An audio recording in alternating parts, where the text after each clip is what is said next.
नमस्कार सर्वांचं इतिहास मंचावर स्वागत. माझं नाव आहे चेतन रेगे आणि महाराष्ट्र मंडळाचं 2021चं हे इतिहास मंच प्रत्येक शुक्रवारी आपण भेटतो. तर ह्या शुक्रवारी आपण एक सुंदर व्याख्यानमाला मागच्या शुक्रवारपासून ऍक्च्युली सुरू केली आपण. आपल्याला वक्ते म्हणून जे लाभलेले आहेत श्री माधव गोगावले, म्हणजे मी त्यांना माधव दादा म्हणतो, वारकरी पंथातले आहेत. तर अनेक वर्ष शिकागोमध्ये ते अध्यापक आणि अशा सर्व IT च्या क्षेत्रामध्ये वगैरे काम करत आहेत. त्यांचा अनुभव खूप मोठा आहे. अनेक देशांमध्ये, भारतातल्या अनेक राज्यांमध्ये, महाराष्ट्रातल्या प्रत्येक तालुक्यात असं त्यांचं खूप फिरणं झालेलं आहे आणि वेगवेगळ्या सांस्कृतिक स्थळांना त्यांनी भेटी दिलेल्या आहेत. त्यांच्याकडून शिकण्यासारखं खूप आहे. तर ते एक सुंदर व्याख्यानमाला घेऊन आले आहेत, मराठी संत परंपरेचा कालपट. त्याचा पहिला भाग आपण मागच्या शुक्रवारी अनुभवलेला आहे. जसं संतश्रेष्ठ नामदेव महाराज ज्ञानेश्वरीच्या बाबतीत म्हणतात, म्हणे श्रेष्ठ ग्रंथ ज्ञानदेवी, एक तरी ओवी अनुभवावी. तर तसंच काही या संत परंपरेचं जो कालपट आहे त्याच्या बाबतीत सांगता येईल. एक तरी सेशन तुम्ही जरूर अनुभवा, त्याच्यातून तुम्हाला खूप काही शिकायला मिळेल. तर आपण सुरुवात करूयात. मी आमंत्रण करतो श्री माधव दादा यांना. माधव दादा.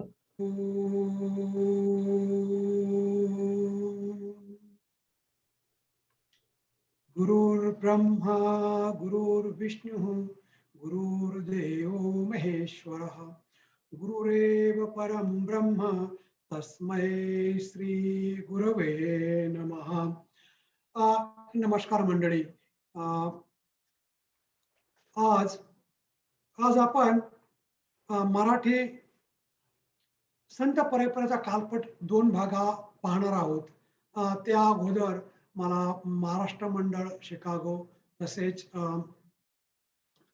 इतिहास मंचाचे आयोजक, सर्व तंत्रज्ञ मंडळी आणि विशेषतः खास करून चेतन रेगे या सर्व मंडळींनी मला इतिहास मंचावर येऊन मराठी संत परंपरेचा कालपट यावर व्याख्यान देण्यास आमंत्रित केले, त्याबद्दल मी त्यांचे मनापासून आभार मानतो.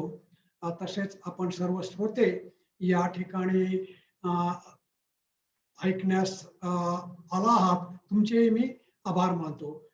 तसेच मला काही संदर्भ लागत होते याचा संशोधन करताना, तयारी करताना, त्यासाठी माझे पुण्यातले मित्र डॉक्टर देवळांकर व वर्गबिंदू किशोर जाधव यांनी मला मदत केली, मी त्यांचे आभार मानतो.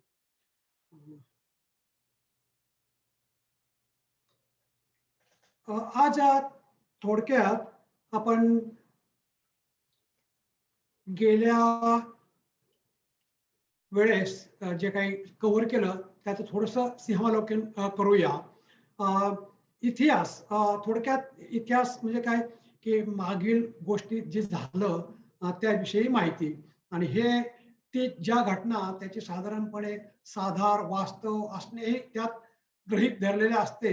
इतिहास कोणी व कशाच्या आधारे लिहिला हे महत्वाचे असते. पूर्वी घडलेली घटना आपण जरी पाहिली नसली तरी इतिहासामुळे ती आपल्याला कळते.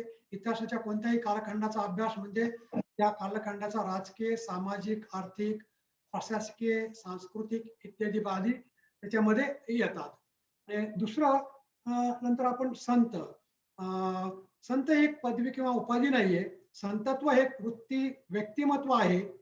भेदाभेद या पलीकडे नेणारे ऐक्य म्हणजे संतत्व होय. पुढचा, परंपरा. परंपराचा शाब्दिक अर्थ म्हणजे अखंडित क्रम, मालिका किंवा प्रथा, रूढी, एका पिढीपासून दुसऱ्या अनेक पिढी चालवलेले उपक्रम.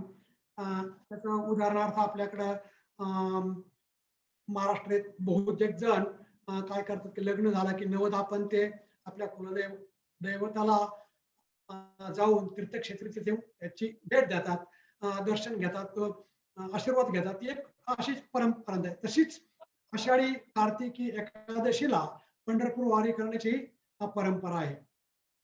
महाराष्ट्राला महान संतांची परंपरा लाभली आहे, आपण हे पाहिलं.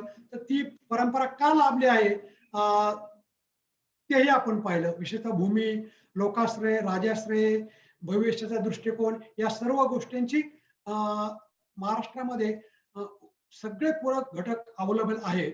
एक छोटंसं तुम्हाला मी थोडक्यात सांगतो, की भूमी किंवा लोकाश्रय, राजाश्रय किती महत्वाचं आहे. डॉक्टर शंकर अभ्यंकर कदाचित तुम्ही त्यांच्याविषयी ऐकलं असेल, पण त्यांना वैश्विक संत विद्यापीठ हे महाराष्ट्रात काढण्याचा मोठा त्यांचा प्रकल्प सुरू आहे. तर त्यासाठी भारतातल्या एका महान व्यक्तीने त्यांना सांगितलं, की तुमच्या महाराष्ट्रात काढण्याऐवजी आमच्या राज्यात या, आम्ही तुम्हाला भरपूर अनेक पटीने जमीन देतो, सगळी आर्थिक मदत करतो. परंतु त्यांनी महाराष्ट्रात असणाऱ्या सर्व पूरक घटकांचा व संतांच्या परंपरेचा विचार करून ते म्हणाले, नाही मला महाराष्ट्रातच तो करायचा आहे. तर असं आहे की त्याचा किती परिणाम होतो हे थोडक्यात मी तुम्हाला सांगितलं. तसेच आज आपण पार्ट 2 हे करणार आहोत. आज ज्ञानेश्वर यांच्या काळातील सर्व संतांचा आपण आज थोडक्यात माहिती घेणार आहोत. भाग 1 या व्याख्यानात काही श्रोत्यांनी सूचना केल्यात. त्यांना काही दुसऱ्या विषयाबद्दल माहिती पाहिजे होती, जे आपण पाठीमागे कव्हर केले. जर वेळ मिळाला तर इतिहास मंचाबरोबर चर्चा करून त्यांच्या वेळापत्रकात जसे बसेल त्याप्रमाणे आपण तशी प्रयत्न करू. श्रोत्यांच्या प्रतिक्रियेला आम्हालाही चांगले प्रोत्साहन मिळाले, आणखी हुरूप येतो व त्यांच्या काही सूचना आज मी विचारात घेतलेल्या आहेत. आजचा संत काळ हा आपण ज्ञानेश्वर यांच्या काळातला आहे. ह्या काळामध्ये महाराष्ट्रात यादवांची सत्ता होती, राजसत्ता. काही भागावर कल्याणीच्या चालुक्यांची सत्ता होती, ती 1189 पर्यंत होती. परत यादवांनी त्यांचा पराभव केला व त्यांची 1310 पर्यंत यादवांनी महाराष्ट्रावर राज्य केलं. त्या काळी समाज हा अतिशय संपन्न असा समाज या काळात होता. चिनी एक युवत्संग हा चिनी प्रवाशाने आपल्या महाराष्ट्राला इसवी सन 640-41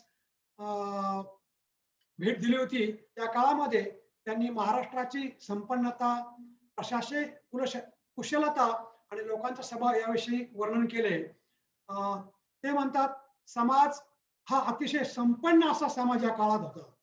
आणि महाराष्ट्राला तो मोहलेश म्हणतो. महाराष्ट्राची भूमी सुपीक असून ती धनधान्य समृद्ध. तसेच येथील लोक साधे, प्रामाणिक, स्वाभिमानी पण तापट आहेत. त्यांच्या जे उपयोगी पडतात त्यांच्याशी ते कृतज्ञ असतात, पण त्यांना कोणी दुखवले तर ते सूड घेतल्याशिवाय राहत नाहीत. लढाईत पळपुटे यांचा ते पाठलाग करतात, पण शरण आलेल्यांना ते मारत नाहीत. राजाजवळ हजारो शूर शिपायांचे सैन्य नित्य खडे असते. जे जर आपण अजूनही पाहिलं तर ते बरचसं आपल्याला लागू पडते. आपण कसं स्वाभिमानी आहोत, ताट थोडेसे आहोत किंवा एनिवे हे त्यांनी विचारलं होतं, मी ते ऍड केलं. आता आपण पाहूया संत ज्ञानेश्वर यांच्या समन्वय काळ. वारकरी पंथाचे बीज जरी पांडुरंग भक्त संत पुंडलिक यांनी पेरले असले तरी त्याची पायाभरणी ही संत ज्ञानेश्वर यांनी केलेली आहे. त्यामुळेच आपण नेहमी ऐकत आलो आहोत, ज्ञानेश्वरी रचला पाया तुका झालाशे कळस. हा काळ वारकरी पंथाच्या पायाभरणीचा होता. ज्ञानेश्वरांनी सर्वांना प्रोत्साहन देऊन समभावाने सर्व जातीतील संतांना खऱ्या अर्थाने वारकरी चळवळीच्या मुख्य प्रवाहात आणले. चंद्रभागा नदीच्या वाळवंटात आध्यात्मिक लोकशाही संत ज्ञानदेवामुळे 13व्या शतकात उदयाला आली. वारकरी संप्रदायाची एक मोठी चळवळ सुरू झाली. तिची पाळेमुळे सर्व महाराष्ट्रात रोवली गेली. विशालतेने व समभावाने सर्व जाती धर्मातील लोक त्या चळवळीमध्ये सहभागी झाले.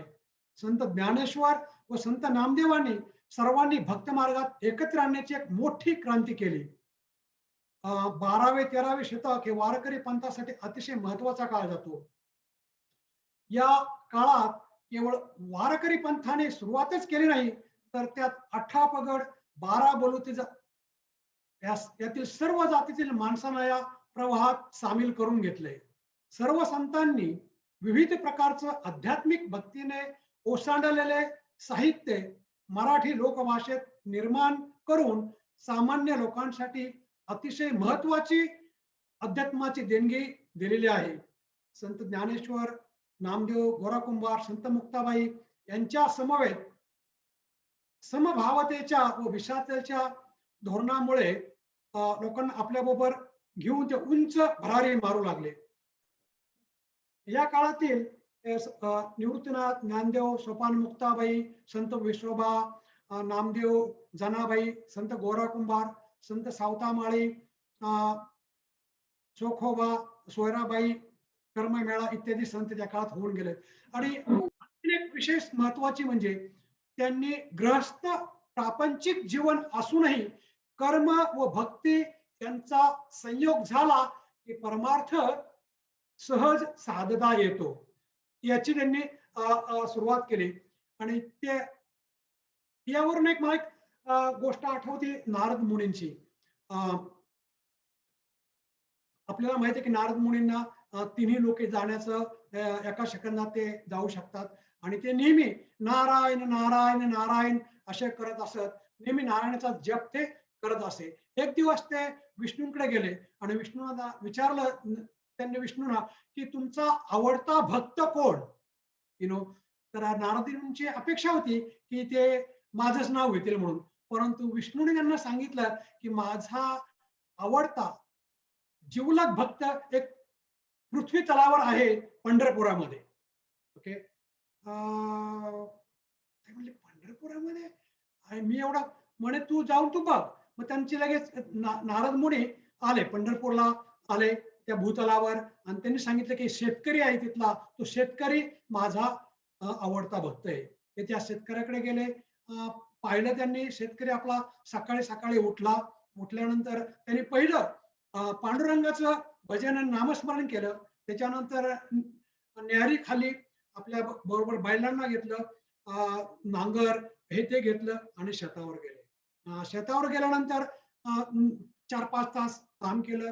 दुपार झाल्यानंतर मग त्यांनी बैल सोडली, त्यांना पाणी पाजलं, वैरणी घातली आणि आपण स्वतः घेऊन आणलेली फडक्यातली भाकरी भाकरी बाहेर काढली. त्यावेळेला परत त्यांनी पांडुरंगाची नामस्मरण केलं, छोटस भजन म्हणलं आणि भाकरी खाल्ली, थोडीशी विश्रांती घेतली. विश्रांती घेतल्यानंतर परत मग काही तास काम केलं आणि परत ते संध्याकाळी घरी आले. संध्याकाळी घरी परत आल्यावर जेवायच्या आधी त्यांनी परत पांडुरंगाचं भजन म्हणलं आणि नामस्मरण करून ते जेवले. असं त्यांनी 2-3 दिवस, 4-5 दिवस पाहिलं. अरे हा तर नुसतं 3च वेळा फक्त नाव घेतोय, हा कसा काय हा शेतकरी कसा काय विष्णूंचा आवडता भक्त. मग ते विष्णूकडे परत लगेच गेले वैकुंठात आणि विष्णूने सांगितलं की काहीतरी तुमची चुकीची आहे म्हणे, तुम्ही काय नीट सांगत नाही मला, काहीतरी तुमच्याकडनं चूक झालेली आहे. तो शेतकरी तर फक्त दिवसातनं केवळ 3च वेळा तुमचं नामस्मरण करतो आणि मी रात्रंदिवस करत असतो, तर मी का नाही तुमचा आवडता भक्त? तर विष्णूने त्यांना सांगितलं की ठीक आहे, मी काय करतो, तुला उद्या तू परत पृथ्वी भोवती एक फेरी मार. त्या अगोदर एका वाटीमध्ये संपूर्ण वाटी भरलेली अगदी वरती काठापर्यंत त्याच्यामध्ये तेल घाल आणि ते तेल घालून तू पृथ्वीची एक फेरी मार. ओके. आणि हे कर, लक्षात ठेव की या तेलाच्या वाटीतला एकही थेंब गळाला नाही पाहिजे. तो म्हणला ठीक आहे. आणि मग ते नारद मुनी आले आणि ती बरोबर त्यांचं लक्ष सारखं त्या वाटीकडेच की या वाटीतला एकही थेंब गळाला नाही पाहिजे असं मला विष्णूने सांगितलं आहे. म्हणून मग ते चक्कर मारले त्यांनी, संपूर्ण लक्ष त्या वाटीकडेच. आणि ते आले. ते आल्यानंतर मग ते विष्णूला सांगितलं की हा भगवान, तुम्ही सांगितल्याप्रमाणे मी चक्कर मारून आलो, मी एकही थेंब या वाटीतला तेल सांडून दिलं नाही. आणि मग विष्णूने त्यांना विचारलं की ओके, आता तू माझं सांगितलेलं काम केलंस, धन्यवाद. आता मला हे सांग, हे करताना तू किती वेळा माझं नामस्मरण केलं. ओके. तर ते गडबडले. ते म्हणले, "अहो, तुम्हीच दिलेलं मी काम केलं होतं. तुमचंच मी काम करत होतो. त्यामुळं मी काही नामस्मरण काही केलं नाही." मग ते म्हटले, "हाच तुझ्यातला आणि त्या शेतकऱ्यामधला फरक आहे. मी शेतकऱ्याला मीच त्याला काम दिलंय. शेती करायची, त्याचं उत्पन्न काढायचं आणि सगळ्या जगाला पोषायचं हे काम मी त्यालाच दिलंय. हे काम करूनही तो कमीत कमी 3 वेळा तरी माझं नामस्मरण करीत असतो." म्हणजे कर्मभूमी, कर्म कर्म आणि अध्यात्म यांचा मेळ जो घालतो त्यालाच भगवान आवडता होतो. दुसरा एक आपल्याला सांगितलंच आहे की मी कुठेही गेलो, बऱ्याच ठिकाणी जातो आणि त्या त्या त्या ठिकाणी काही ऐतिहासिक गोष्टी असतील त्यांना मी भेट देतो. आता 2 वर्षापूर्वी मी इथं लुझियानाला गेलो होतो. त्या लुझियानामध्ये बॅटन रूज ही राजधानी आहे, त्याच्या शेजारी काही असे जुने असे प्लांटेशन्स, त्याला आपण मळे म्हणू, असे आहेत. आता त्या ठिकाणी पूर्वी काय असायचं, मी गेलो होतो, त्यांचं ते सगळं ऐतिहासिक जागा आहे ती, जवळजवळ 150 वर्षापूर्वीची, त्याच्यापेक्षा जुने अशी फार मोठं घर आहे आणि त्याच्यामध्ये 2-3 मजले. तर ते पाहत होतो आणि त्याच्यामध्ये ज्यावेळेला आम्हाला त्याचं जे मार्गदर्शक गाईड सांगत होते की या ठिकाणी कुठं त्यांच्या मुलींना आया येऊन ते शिकवायच्या आणि कुठं स्वयंपाक वगैरे करायचा. आणि एकदा काय झालं तर ते म्हणे की त्यांच्या घरी एक लहान मुलगी पण कृष्णवर्गीय त्यांच्या गुलामांची ती यायची आणि त्यांच्या मुलीबरोबर खेळायची, मुलीला सगळं द्यायची आणि त्या मुलीला एक टीचर येऊन शिकवायचे आणि ते शिकवताना ती मुलगी पडदे आडून ते पाहायची. आणि त्या काळामध्ये ब्रिटिशांची किंवा त्यांची अशी होती की गुलामांना शिक्षण द्यायचं नाही. गुलामांना जर शिक्षण दिलं तर ते असं वाळी टाकलं जाईल असं, जसं की मग त्या गुलामांना, कारण त्यांना शिक्षण दिलं तर मग त्यांना समजेल. मग त्या काळी अशी ते होती. म्हणून त्या मालकीने घराच्या मोठा उद्योगपती होते ते त्यावेळेला. तर त्यांनी त्या मुलीला सांगितलं, अगं तुला जर हे समजलं तर माझे मालक, माझे नवरा किंवा घरातले तुला चापकाने मारतील, तर तू पाठीमागं न लागता मी तुला दुसरं काम देते आणि तिथून ते तू बघ, म्हणजे त्यांना वाटेल की मीच तुला या खोलीमध्ये बसवलंय, तू शिक. नाहीतर मग पण ते ज्या वेळेला घरातल्या एका माणसाला समजलं की ती तिथं बसती, तर मग तिने पटकन त्या सगळ्या फॅमिलीचीच दुसऱ्या प्लांटेशन मध्ये बदली केली. सो द शिक्षण त्या काळामध्ये कसं इतर समाजाला देत नव्हते. केवळ आपल्या भारतामध्येच नाही तर इथं ती परिस्थिती होती. आपण पाहिलं इंग्रजांनीही आपल्याला कसं केलं की असं काही शिक्षण दिलं की नुसतं आपण त्यांचे कारकून होऊ. आणि माझा सांगण्याचा उद्देश हा की त्या काळात अस्पृश्य व दलितांनी वेद ऐकले तरी त्यांच्या कानात शिशे ओतले जात होते. किती कठीण होती त्या काळामध्ये अस्पृश्य लोकांचं. आणि ह्याच काळामध्ये ज्ञानेश्वर माऊलींनी चोखाबा मेळा यासारख्या अशा अस्पृश्यांनाही या चळवळीमध्ये सहभागी करून गेलं, म्हणूनच त्याला एक क्रांती असं म्हटलं जातं. आज या ठिकाणी मला तुम्हाला दाखवायचंय, आता सध्या पालखी सुरू आहे. पुंडलिका वरदे हरी विठ्ठल, श्री ज्ञानदेव तुकाराम, पंढरीनाथ महाराज की जय. या गर्जनेने सर्व परिसर आता सध्या घुमून चालला आहे. आजचे व्याख्यान हा योगायोगाचा भाग आहे. कालच देहूवरून तुकारामांची पालखी वारीसाठी पंढरपूरला निघाली आणि आज संत ज्ञानेश्वरांची पालखी पंढरीची वारीसाठी निघाली आहे. इतिहास मंच आयोजक यांनाही याची कल्पना नसेल, परंतु देवकृपेने योग्य दिवशी व्याख्यान करण्याची मला संधी लाभली, हे माझे मी भाग्य समजतो. आणि ह्या चित्रामध्ये पहा, विठ्ठलाच्या दर्शन घेण्यासाठी ही जी वारी निघाली आहे, त्या वारकरी संप्रदायांची ही मुख्य ओळख आहे, वारीमध्ये सहभागी होणे. आज तुम्ही पाहिले या ठिकाणी कसे लोक अगदी आनंदात भजन गात हे करतात. इकडे उजवीला पाहिलं तर त्या ठिकाणी जे दोन अश्व आहेत, घोडे, अ, अ, ते घोडे रिंगणामध्ये असं खास नृत्य करतात. आणि मला याचं सांगायचं की आपण जे पायाने चालतो तेव्हा तो प्रवास होतो, हृदयाने चालतो तेव्हा ती यात्रा होते. पांडुरंगाच्या नामात देहभान विसरून भक्तीत चालतो त्याला वारी म्हणतात. ऊन, वारा, पाऊस, अतिशय प्रतिकूल परिस्थितीही शेकडो मैलाची वारी पांडुरंगाच्या नामात हृदयाने केली जाते. वारकऱ्यांची भावभक्ती, आलिंगन, फुगड्या, डाळ, टाळ, मृदुंग, विणा, तुळशी, भागवत धर्माच्या भगव्या पताका, खास प्रशिक्षण देऊन रिंगणासाठी तयार केलेले घोडे, पालखीचे रथ ओढणारे खिलारी बैलांची जोडी, वारीचे व्यवस्थापन, जेवणाची सोय, शिस्त, सगळं काय अगदी भारावून सांगतं तुम्हाला. आणि वारीत 18 पगड जाती, 12 बलुतेदार, हिंदू, शीख, जैन, मुसलमान या सर्व धर्मातील लोक विठ्ठलाच्या नामात दंग होऊन समतेच्या भक्तीचा रंग प्रेमाने एकमेकावर उधळत असतात. आणि ही वारी अनेक दिवस चालू आहे, चालेल आणि यापुढेही चालू राहील. जर तुम्ही पाहिलं या खाली या ठिकाणी पहा एक छोटासा बालक कसा वारकरी होतोय त्याच्याकडे पाहिलं तर तो ही आपली परंपरा निश्चितच चालू ठेवेल. आता आपण सांगितल्याप्रमाणे आपण त्या काळातले संत पाहूया. सुरुवातीला आपण संत निवृत्तीनाथ याविषयी थोडीशी माहिती घेऊ. निवृत्तीनाथ हे सकल भावंडाचे म्हणजे ज्ञानदेव, सोपानदेव, मुक्ताबाई या सर्वांनाच त्यांनी गुरुदीक्षा दिली. त्यांचा माता पितेच्या वात्सल्याने सांभाळ केला.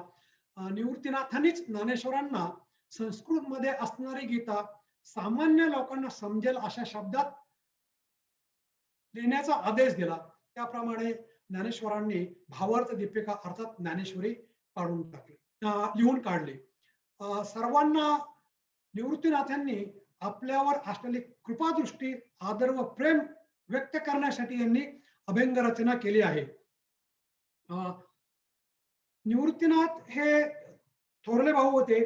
त्यांनी हे सुमारे 400 योगपार, अद्वैतपर किंवा कृष्ण भक्तीपर असे अभंग लिहिले, हरिपाठ रचले, निवृत्तेश्वरी, निवृत्ती देवी, निवृत्तीसार इत्यादी उत्तर गीता टीका ग्रंथ लिहिले. आणि त्यांचं ध्येय काय होतं? निवृत्तीचे ध्येय कृष्ण हाची होय, गैनाथे सोय दाखविले. तर गैनाथ हे त्यांचे गुरु होते. त्याची एक थोडक्यात मी तुम्हाला सांगतो. ज्या वेळेला ते लहान असताना त्यांच्या आई वडिलांनी आणि सगळ्या भावाबरोबर ते नाशिकला गेले तर त्या ठिकाणी डोंगरावर एका ठिकाणी जात असताना त्यांना वाहक दिसला. वाहक दिसल्यामुळं ते सगळे लोक तिथून पळून बाहेर जाऊ लागले. त्यावेळेला गडबडीत बाकी सगळे आले, पण निवृत्तीनाथ एका गुहेमध्ये घुसले. मग घरी आल्यानंतर पाहिलं की बाबा आपले सगळे, पण निवृत्तीनाथ नाही. त्यामुळे ते आई वडील सगळेजण असे घाबरले होते. आणि 8व्या दिवशी दत्त म्हणून निवृत्तीनाथ अतिशय तेजवान प्रभावित झालेले निवृत्तीनाथ त्यांच्या पुढे उभे राहिले. मग त्यांना विचारलं, अरे तू इतक्या दिवस गेला कुठं होता? तर निवृत्तीनाथांनी सांगितलं की मी वाघापासून लपण्यासाठी एका गुहेत शिरलो. त्या गुहेमध्ये एक स्वामी बसले होते. त्या अंधाऱ्या गुहेतही त्यांची कांती मला स्पष्ट दिसत होती. ते असे अतिशय प्रभावित होते. त्यांनी मला योग शिकवला आणि आता जगामध्ये गांजलेले जीव आहेत त्यांना तू सुखी कर असे सांगितले. ते अतिशय तेजस्वी दिसत होते. असं तिथेच त्यांना तो गुरु गहिनीनाथ भेटले. तर निवृत्तीनाथांनी काय केलं, तर मग त्यांनी जे काही मार्ग दिला होता ते निवृत्तीनाथांनी आपल्या एका अभंगात लिहिलंय.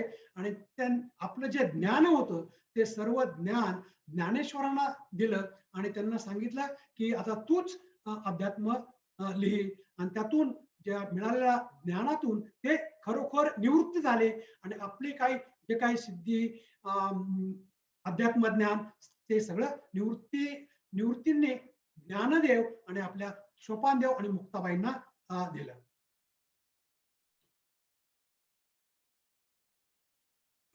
पुढचे संत ज्ञानेश्वर हे नंबर 2चे त्यांच्या ह्याच्यातले. ज्ञानेश्वरांनी सोप्या भाषेत मराठीतनं गीता समजावून सांगितली. त्यांचा मुख्य म्हणजे कर्मयोग, ज्ञानयोग व भक्तियोग सांगणाऱ्या ज्ञानेश्वरीत सुमारे 9034 ओळ आहेत. हाच ग्रंथ 1290 मध्ये लिहिला गेल्याचं ते सांगतात. त्यांना माऊली का म्हणतात? विनोपान आज इतके ते छोटे, अक्षरशः 16 वर्षाचे असल्यापासूनच त्यांना माऊली म्हणतात. 20 वर्षाचं. तर त्यात मला हे सगळे त्यांचे लिहिलेले ते ग्रंथ आपल्या सर्वांना माहिती आहे, मी त्यावर बोलत नाही. परंतु पसायदान याचं मला थोडक्यात सांगावंसं वाटतं. प्राध्यापक शेवळकर यांनी अतिशय भावनात्मक पसायदानचे विवरण केले आहे. त्यात माऊलीविषयी ते म्हणतात, सर्व विश्वासाठी ज्ञानेश्वरांनी पसायदान मागितले. सर्वप्रथम त्यांनी दुर्जन व अपायकारक लोकांसाठी परमेश्वराकडे प्रार्थना केली आहे. भगवान कृष्ण स्वतः ते सुद्धा दुष्कृत्य आणि अधर्म करणाऱ्यांच्या नाशासाठी अवतार घेतात. आपल्याला माहितच आहे तो श्लोक, यदा यदा हि धर्मस्य ग्लानिर्भवति भारत. परंतु ज्ञानेश्वर मात्र अशा लोकांनाही स्वधर्म कळावा व त्यांची दुर्बुद्धी, वाईट विचार नाहीसे व्हावेत अशीच ते प्रार्थना करतात. त्यांच्या हृदयामध्ये विशालता होती. पापी व दुर्जन यांचा नाश नाही, तर त्यांना सुधारण्यासाठी ते प्रार्थना करतात. अशा संतांना का बरं आपण माऊली म्हणणार नाही? तर त्यापुढे ही मंडळी पैठणला गेली. तेथे ज्ञानेश्वरांनी आपली विद्वत्ता सिद्ध केली. संत ज्ञानेश्वर अत्यंत रसाळ भाषेत शब्दरचना केली. तसेच पैठणला शेवटी त्या पंडितांनी तिथनं त्यांना हे पाहून त्यांचे सगळे केलेले अत्यंत हुशार मंडळी, अध्यात्माची खूप पुढे गेलेले, शेवटी त्यांनी 1288 साली त्यांना सगळ्यांना शुद्ध करून समाजात सामील केले. त्यांची इतर बाकीचे आहेत. यापुढे मला ज्ञानेश्वरांचं सांगायचंय की ज्ञानेश्वर हे केवळ आध्यात्मिकच नव्हते, तर खरोखर ते एक मोठे वैज्ञानिक आणि शास्त्रज्ञ पण होते. कृषी अर्थशास्त्र, खगोलशास्त्र, तुम्ही जर त्यांचे काही श्लोक नीट व्यवस्थित वाचले असतील तर पहा, त्यांनी खगोलशास्त्रात त्यांनी त्या काळात 750 वर्षापूर्वी की सूर्यास्त हा एक भ्रम आहे. सूर्य एकाच ठिकाणी आहे, पृथ्वीच त्याच्या भोवती फेरा मारते. म्हणजे 750 वर्षापूर्वी त्यांनी सांगितले. आणि अजूनही काही धर्मातले लोक पृथ्वीला सपाटच मानतात आणि सूर्यच पृथ्वीवरती दक्षिणा मारतो. आपल्या ज्ञानेश्वरांनी खगोलशास्त्राचा अभ्यास करून किंवा वेदातील त्यांनी बरोबर तसं ते सांगितलं होतं. तसंच त्यांनी लोकसंग्रह सिद्धांत ज्ञानेश्वरीत मांडून ते समजवायचे प्रयत्न केले आहेत. ज्ञान आणि विज्ञान ही एकाच नाण्याच्या दोन बाजू आहेत. त्यांचं अंतिम ध्येय एकच, निसर्गाचे कोडे सोडविणे. विज्ञान हे स्टँडर्ड ऑफ लिव्हिंग म्हणजे राहणीमान, तंत्रज्ञानाने तयार केलेल्या सुखवस्तू. तर ज्ञान अध्यात्म हे स्टँडर्ड ऑफ लाईफ म्हणजे जीवनमान सुधारण्याचा प्रयत्न करते. समाधानी व सच्चित आनंदमय होण्याचे ज्ञान आपल्याला अध्यात्म मिळतं. That's what standard of life. थोर साहित्यिक पांगारकर यांनी ज्ञानेश्वर चरित्रात म्हणतात, ज्ञानेश्वरीत परमार्थ व प्रपंच हे दोन्ही सांगितले आहेत. सिद्धांतात परमार्थ व दृष्टांतात व्यवहार शिकवला आहे. उपमा, रूपक, दृष्टांत यांच्याद्वारा त्यांनी व्यवहार नीती बोध केला आहे. ज्ञान विज्ञानाच्या भाषेत बोलायचे म्हटले तर त्यांनी सिद्धांतात ज्ञान सांगितले आहे, तर दृष्टांतात विज्ञान सांगितले आहे. ज्ञानेश्वरी गाथा हे खऱ्या अर्थाने ज्ञान व विज्ञानाचे जीवनस्पर्शी ग्रंथ आहेत. ते वैयक्तिक व समाज जीवन सुखी व समाधानी व्हावे यासाठी लिहिलेले ग्रंथ आहेत. फक्त वैयक्तिक मोक्षासाठी व स्वर्ग नरकाची कल्पना सांगणारे ग्रंथ नाहीयेत. सामान्य जनतेस बहुजन समाजासाठी ज्ञानेश्वर आणि ज्ञानेश्वरीत शेती, फळबागा यासारखे साधी उदाहरणं देऊन शेतकऱ्यांना व इतर वारकऱ्यांना सोप्या भाषेत गीता समजावून सांगितली. पावन झाल्याचे प्रमाणपत्र लोकांना उपदेश करून सन्मार्गाला लावायचे असेल तर त्याआधी लोकांचा विश्वास संपादन करायला पाहिजे. त्यासाठी लोक संमत मार्गाचा अवलंबन करायला पाहिजे असे ज्ञानदेवांनी सांगितले. हेच भगवद्गीतेमधील लोकसंग्रहाचे तत्व होय. लोकमान्य टिळकांनी तर त्याला आपल्या विचारांची आधारस्तंभ केला आहे. आपले आश्रयदाते शेतकऱ्यांना केवळ अध्यात्मच नाही तर त्यांच्या जीवन उपयोगी गोष्टींचे ज्ञान देऊन त्यांची रसिकता, त्यांची आवड, गोडी त्यांनी कायम ठेवली व लोकसंग्रह वाढविला. आपण जर पाहिलं आताही पण अमेरिकेमध्येही सध्या मेल्टिंग पॉट नाहीये. ज्यावेळेला आम्ही अगोदर आलो किंवा इव्हन 20 वर्षापूर्वी अमेरिका हे मेल्टिंग पॉट असं म्हणलं तर आता सध्या काय सालड हे तत्व आहे. सालड मध्ये विविधता येते आणि याचे श्रेय कदाचित भारतीय संस्कृतीची समभावता, सगळ्यांना सामावून घेणे हेही असू शकते. आपल्याकडले बरेच ज्ञानी विज्ञानी किती जणांनी तरी इथे येऊन व्याख्याने केलेले आहेत आणि त्याच सालड किंवा सगळ्यांना समावित करण्यासाठी आता सध्या सगळीकडे स्पॅनिश दुय्यम भाषा म्हणून उपयोगात येत आहे हे आपल्याला माहिती आहे. आणि शेतकऱ्यांना त्यांनी अगदी इतकं सखोल सांगितलेलं आहे की शेतकऱ्यांच्या जमिनी कशा पूर्व मशागत कशी करायची, बियाणं कुठली घ्यावीत, पेरणी, खते, तणे, पाणी व्यवस्था, पिकवाढ, राखण, काढणी, मळणी, धान्य साठवण, शेतीची अवजारे, वेगवेगळी धान्य, कडधान्य, गळीताची धान्य, मशालीची पिके, भाजीपाला, फळझाडे, फुले, औषधे, सुगंधी वनस्पती, शेवाळ, वृक्ष शेती, वृक्ष वनस्पती शास्त्र, पशु संगोपन, दूध उत्पादन, शेळीपालन, अन्न, मधमाशा पालन इत्यादी कृषी अर्थशास्त्र व कृषी व्यवस्थापन याचे ज्ञानेश्वरीमध्ये 372 ओव्याद्वारे त्यांनी वर्णन केलेले आहे. याच्यामध्ये पहा उजवीकडे मी सांगितलेलं आहे की संस्कृत गीतेचा अध्याय 1, 2 याप्रमाणे त्याच्यामध्ये टोटल किती संख्या आहेत आणि त्यानंतर कृषी ओव्या त्याच्यामध्ये किती आहेत, ज्ञानेश्वरीच्या एकूण ओव्या त्या अध्यायाशी किती आहेत, त्याच्यामध्ये कृषी ओव्या किती आहेत आणि हे श्लोक क्रमांक याप्रमाणे साधारणपणे समजा अध्याय 1 गीतेचे श्लोक 47, कृषी ओवी 1 पण नाहीये.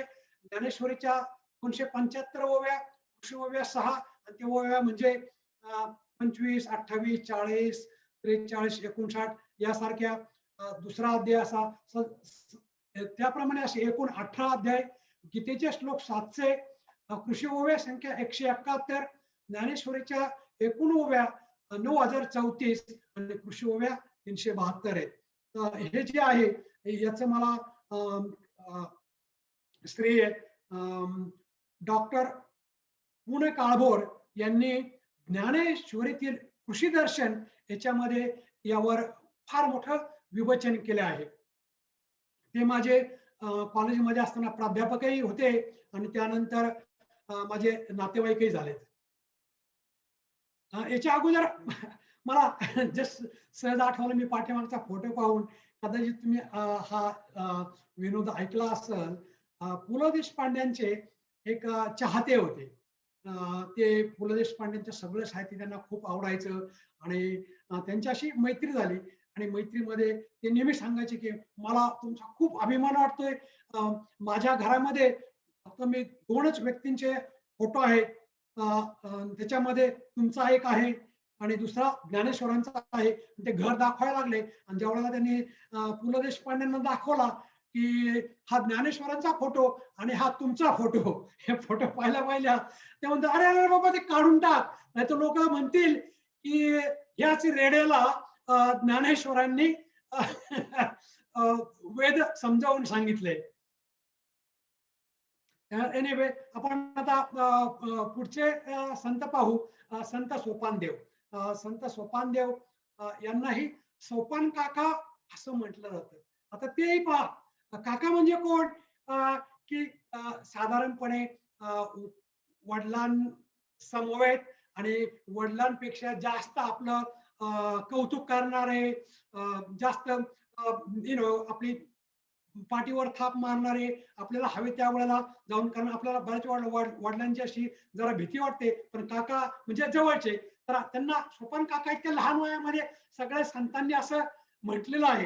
कारण तेही आपल्या इतर भावंडाप्रमाणे तेही अशा खूप प्रतिभावंत होते आणि त्यांनीही अनेक प्रकारचं ज्ञान, अध्यात्म साहित्याद्वारे, आपल्या अभंगाद्वारे त्या सगळ्या संतांना त्यांनी सांगितलं. त्यांचा एक श्लोक मी इथे सांगतो. उघडली दृष्टी इंद्रिया सकट, वैकुंठाची वाड पंढरी जाण, दृष्टी मारी पाहे दैवत, पूर्ण मनोरथ विठ्ठल देवे.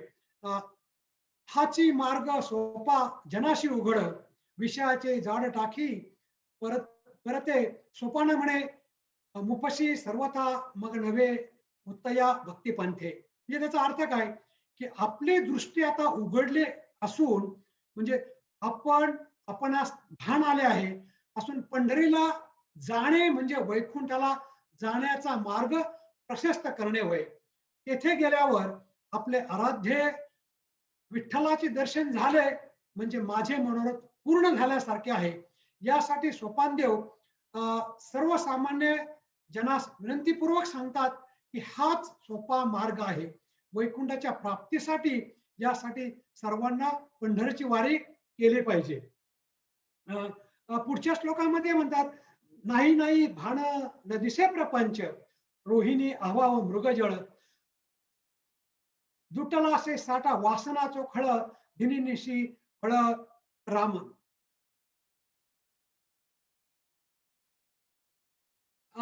ही भावंडे. यानंतर आपण पुढचं पाहू. संत मुक्ताबाई. संत मुक्ताई नाही, मुक्ताई असं म्हटलं जातं. आई, मुक्ताई. बहुतेक खूप ग्रामीण भागामध्ये त्यांची अशी मंदिरं आहेत, मुक्ताई.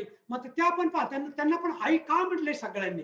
एक एक प्रकारचा असा अधिकार होता आणि विशेषतः अतिशय लहान वयामध्येच त्यांच्या आई वडिलांनी जलसमाधी घेतल्यामुळे सगळं मातृत्वाचा घरातील सगळा त्यांच्यावर त्यांची ती जबाबदारी आली आणि ती जबाबदारी त्यांनी अतिशय आनंदात पार पाडली आणि त्याबरोबर आपल्या भावांबरोबर वाढल्यामुळं त्यांची जे अध्यात्म ज्ञानाची त्यांना जी आवड होती, त्याच्यामध्ये एक भारदस्तपणा होता.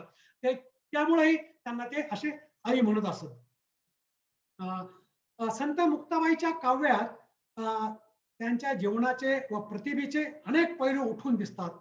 मुक्ताईला निवृत्ती राजाने सावध केले, त्यामुळे मुक्तपणे मुक्ताई पैरत, हरनाम स्मरत सर्व काळ. तर त्यांनी किती सुंदर म्हटलंय की मी स्वतंत्र आहे आणि हरनामा म्हणजे विठ्ठलाच्या स्मरणातच मी सर्व काळ असते, अशी आपली अवस्था होऊन गेल्याचे ते सांगतात. त्यांच्या अभंगात योगाच्या अनेक खुणा आहेत, अध्यात्माची उंची आहे, साक्षात्कारचे पडसाद आहेत. हे सर्व खरंय, पण त्याबरोबर त्यांचे हृदयाचे मार्दव आणि भावनेची हळवारताही आहे.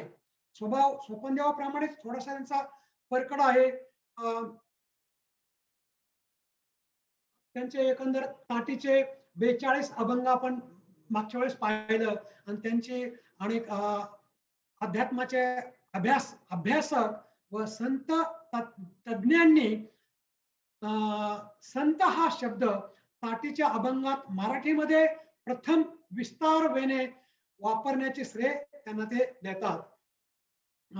त्याचप्रमाणे योगी चांगदेव बाबांचाही त्यांनी अहंकार या छोट्याशा मुक्ताबाईंनी आपल्या अलौकिक ज्ञान बघून त्यांचा तो घालविला. त्यांनी मुक्ताबाईंना आपले गुरु मानले. मुक्ताबाईंनी ज्ञानबोध या ग्रंथाचेही लेखन त्यासाठी केले होते. त्यांची संशोध उत्पन्न ती स्पष्ट होते. या ग्रंथामध्ये संत निवृत्तीनाथ, संत मुक्ताबाई यांचा संवाद आलेला आहे. त्या समाधिस्थ होण्याचे थोडेसे आधीच त्यांनी हे लेखन केले असं त्याच्यावरून समजते.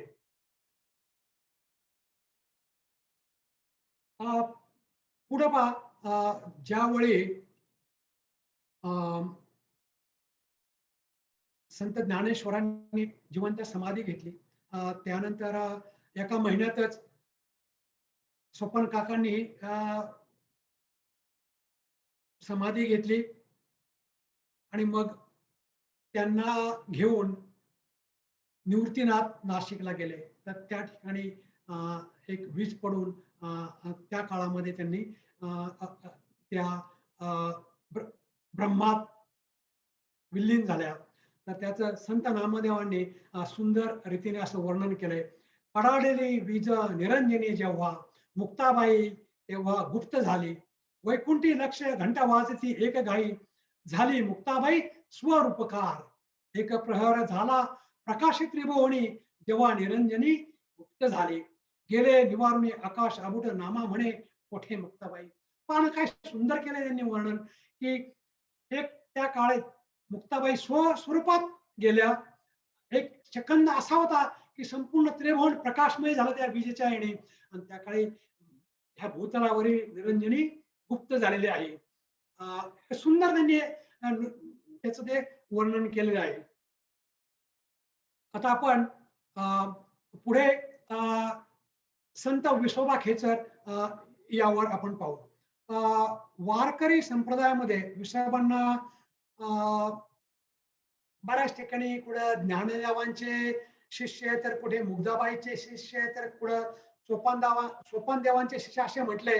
परंतु विसोबा खेचर यांनी खालील अभंग लिहिलंय की, माझी मूळ पिटिका सोपान सदगुरु, तेने माथा कप देवी येला. त्याची कृपा करून मी पण ठकलो, देह भाव गेले विसानिया. सांग यावा अंगीकार मुक्ताईने केला, सोपान वळला मजवरी. जन्म मरणाचे भय नाही आता, खेचरी तत्वता मुद्रा दिली. जिकडे पाहे तिकडे आनंद भरला, केवळ सामावला दया माझी. म्हणजे त्यांनी थोडक्यात की त्यांनी त्यांचे सद्गुरू सोपानदेव होते आणि त्यांच्या चरणावर मी माथा ठेवला आणि त्यांच्या कृपेमुळे मी माझं सगळं देहभान विसरून गेलं. आणि मुक्ताबाईंनी चांगदेवाचा अहंकार कसा घालवला, परंतु माझ्याकडे सोपान देवांची मर्जी वळाली. म्हणजे सोपान देवांनीच त्यांना अध्यात्माची दीक्षा दिली. ते त्याच्यामुळं त्यांचं जे काही जन्म मरणाचं काही जे भीती होती त्यांना, ते गेली आणि त्यांची तात्विक मुद्रता त्यांना आली. त्याच्यामुळं जे काही सगळ्यांचं एकच ध्येय असतं की सच्चित आनंद, तसं ते सगळ्या आनंदाने भरून गेलेले आहे. मराठवाड्यातील औंढा नागनाथ येथे संत नामदेवांना त्यांनी उपदेश केला. तर याचे मी या ठिकाणी ते मंदिर आहे आणि ह्या मंदिराच्या ठिकाणी उजव्या बाजूला पहा तुम्ही, पारवरती तिथं 12 ज्योतिर्लिंग आहेत. तर ह्या ज्योतिर्लिंगाचा मी थोडक्यात तुम्हाला इतिहास सांगतो. मी औंढ्या नागनाथला भेट दिली होती 77 साली. त्यावेळेला माझ्या मित्राच्या भावाने मला ते मंदिर दाखवलं आणि त्यात 12 ज्योतिर्लिंग कशी आली त्याची हकीकत त्यांनी सांगितली. आपल्याला तुम्हाला माहिती आहे की संत नामदेव यांची एक भावना होती किंवा विश्वास होता की पांडुरंग विठ्ठल हा केवळ पांडुरंगाच्या पंढरीच्या मंदिरातच आहे. तर हे याची कल्पना त्यानंतर आपल्याला माहितच आहे की ज्या वेळेला संत गोराव कुंभारांकडं ही सगळी संत मंडळी बसली होती, त्यावेळेला थापटण्याने लहानग्या मुक्ताबाईंनी सगळ्यांवर त्या मारत होत्या. त्यावेळेला त्यांनी त्या डोक्याला त्यांनी मारून दिलं नाही. म्हणजे ते म्हटलं की नामदेवाचं मडकं कच्च आहे. मग हे त्यांना फार अगदी अपमानकारक वाटलं. म्हणून मग ते पंढरपूरला देवाकडे गेले आणि पंढरी बरोबर सांगितलं, की मला असा आज मला त्यांनी हे केलंय, माझा खूप अपमान झाला. मला काय केलं पाहिजे? मग पंढरपूरच्या पांडुरंगाने त्यांना सांगितलं, की तुला अ, गुरु नाहीयेत. तुझ्या जीवनात सद्गुरू नाहीयेत. जोपर्यंत तुझ्यावर सद्गुरूंची कृपा होत नाही, तोपर्यंत तुला माझ्या निर्गुण, निराकार, सत्य स्वरूपाची ओळख पटणार नाही. तू विसोबा खेचरांना भेट. ते मोठे सत्पुरुष आहेत, ते तुला दीक्षा देतील. पांडुरंगाच्या आज्ञेनुसार ते विसोबाला भेटण्यासाठी औंढ्याच्या नागनाथला गेले. तर ते मंदिर ज्योतिर्लिंगाचं मंदिर आहे. त्या मंदिरामध्ये आणि अशा संतांना लगेच समजतं. त्यांना माहित होतं की नामदेव येणार आहेत. ते आल्याचे त्यांना समजल्यानंतर त्या मंदिरात त्यांनी शिवलिंगावर एक अशी अतिशय वृद्ध पुरुषाचं त्यांनी वेश घेतला आणि सगळ्या अंगाला सगळीकडे जखमी होत्या, त्यातून पू वाहत होता, त्यांच्या अंगावर माश्या फिरत होत्या, दुर्गंधी येत होती आणि पायात तेलाने लडबडलेल्या वाहना घालून ते एका शंकराच्या पिंडीवर ते पडले होते, पाय ठेवून. आणि ज्या वेळेला संत नामदेव आले तर त्यांनी पाहिले सद्गुरांची अशी दुरवस्था पाहून त्यांना खूप दुःख झाले. पण संत विभोदाव नाटक करत होते हे त्यांना माहित नव्हतं. तर मग नामदेव विसोबापाशी गेले आणि म्हणाले, तुम्ही शंकराच्या पिंडीवर आपले पाय ठेवून का बसलात? चला उठून नीट बसा. त्यावर संत विसोबा म्हटले, की मला पाय हलवायचे सुद्धा त्राण उरले नाहीत. त्यामुळे तूच आता माझ्यावर कृपा कर आणि जिथे पिंडी नाहीये तिथे माझे पाय उचलून ठेव. त्याप्रमाणे नामदेव महाराजांनी त्यांचे बोलणे स्वाभाविक वाटले आणि त्यांचे पाय उचलून एका ठिकाणी दुसरीकडे ठेवले. तर त्या ठिकाणी पण खालून शंकराची पिंड आली. त्यांनी परत दुसरी ठिकाणी काढली. त्या ठिकाणी तसंच असं करत करत सगळीकडे पाहिलं आणि मग लगेच मग त्यांच्यामध्ये त्यांना लगेच समजलं. हा चमत्कार पाहून त्यांच्या लक्षात आलं, की ही व्यक्ती काही कोणी साधी सुधी नाहीये. अक्षरांनी त्यांनी विसोबाकडे पाहिलं तेव्हा त्यांच्या त्यावेळेला विसोबा खेचरांच्या सर्व शरीराची दुर्गंधी नाहीशी झाली आणि त्यांचं अगदी मुद्रा अगदी तप्त तेजदार झाली आणि हे ते तेजस्वी शरीर पांडुरंगाने सांगितल्याप्रमाणे खरोखर ते अधिकारी पुरुष आहेत याची त्यांना खात्री पटली आणि मग त्यांनी त्यांचे चरण धरले आणि मस्तक ठेवून वंदन करून मग विसोबांनी त्यांना आपल्या गुरु मानलं. आणि संत नामदेवांनी गाथेमध्ये त्यांचे 2 अभंग आढळतात. त्यांनी गुरु आणि शिष्याचे संबंध असल्याचे सांगितले, पण त्याही पेक्षा त्यांचे मित्र सखे याचे अधिक असल्याचे जाणवते. जरी नामदेवांनी विषोबांचा काही अभंगात आदरपूर्वक गुरु म्हणून उल्लेख केला असला तरी त्यांनी विसोबांचा योग मार्ग स्वीकारला नाही. उलट विसोबाच पुढे वारकरी संप्रदायांचा एक भाग झालेले आढळतात. आणि या ठिकाणी त्यांची समाधी आहे. त्यांची ही समाधी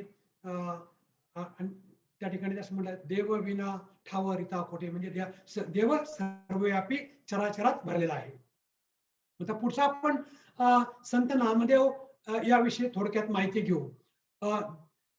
नामदेवांनी आपल्या भागवत धर्माची पताका 750 वर्षापूर्वी पंजाब, गुजरात, राजस्थान व उत्तर भारतात लावली.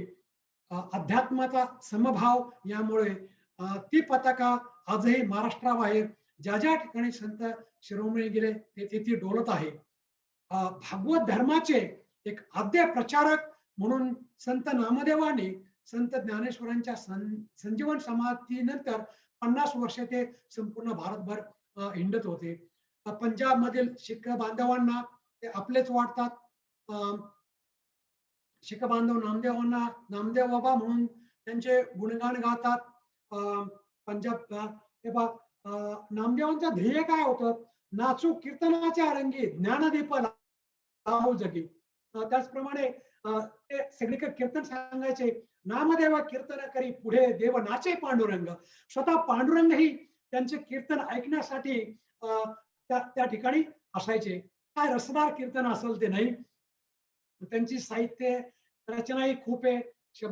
शबद कीर्तन त्यांनी ते नॉर्थ इंडियामध्ये ते केलेलं आहे. त्यानंतर ते एक फार मोठे चित्रकार, आत्मचरित्रकार आणि कीर्तनाच्या माध्यमातून त्यांनी भागवत धर्म पंजाबपर्यंत नेला.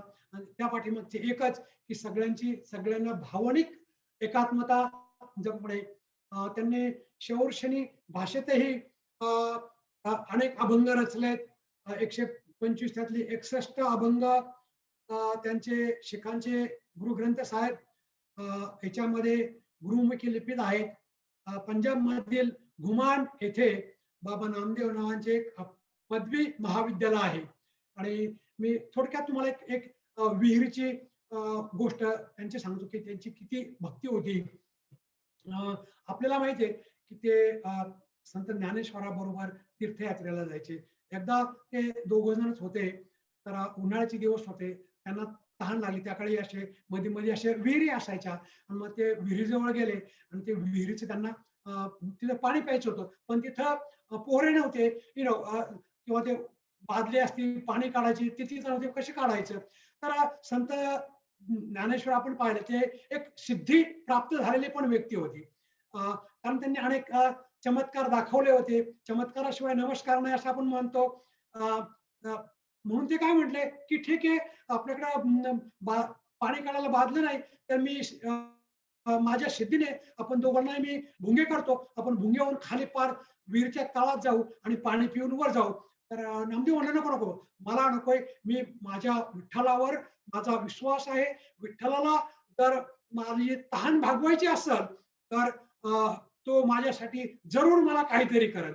आणि ज्ञानेश्वर पाणी पिऊन वरती आले आणि ज्ञानेश्वर वरती येताच त्या पाण्याची हळूहळू उंची वर वर वर वर विहीर संपूर्ण पाण्याने भरून गेली आणि नामदेवांनी ते पाणी पिलं. आणि असाच याच विषयी आणखीन एक, नंतर मी ते कव्हर करायलाच, पण हे त्या काळात झाले. काही लोकांना याचा विश्वास वाटणार नाही, पण गजानन महाराजांच्या काळात हे असं झालं की, आणि ते तर आता नुकतेच झालेले आणि अनेक लोकांनी ते पाहिले आणि त्याची नोंदणी पण केली. दुष्काळ पडला होता, सगळे विहिरी कोरड्या पडल्या होत्या आणि एका ठिकाणी ते पाणी त्यांनी मागितलं, तर तिथल्या लोकांनी त्यांना सांगितलं की तुम्ही एवढे मोठे संत आहात, एवढी मोठी तुम्हाला सिद्धी आहे, तर मग गावाच्या बाहेर एक मोठी विहीर आहे, ते विहीर कोरडी पडली, त्यामध्ये का पाणी येत नाही. ते तसे ते गेले आणि मग वाटेवर त्यांनी काही सिद्धी केली असेल, मग त्या विहीर पूर्ण भरून गेले. म्हणजे सांगायचा माझा उद्देश काय याच्यामध्ये की भक्ती श्रद्धेने जर नीट केलं तर ते होतं, आणि जर खरोखर जर तुमच्यावर परमेश्वराची कृपा असेल तर असे काही होऊ शकतात.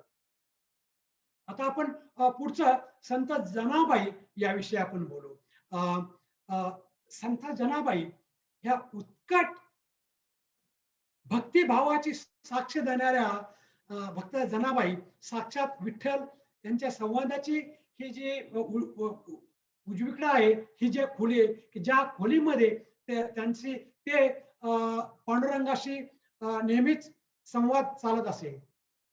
आणि ही जे डाव्या बाजूला उजव्या बाजूला आहे ते जे जाते, त्या ठिकाणी त्या जात दळायच्या आणि कधी कधी विठ्ठलही त्यांना जात दळण्यास मदत करत असे. संत जनाबाई ह्या अतिशय भारदस्त, प्रेमळ व जवळचे नाते त्यांनी विठ्ठलाशी जोडले होते. किती हक्काने त्या विठोबाला विठ्या म्हणतात.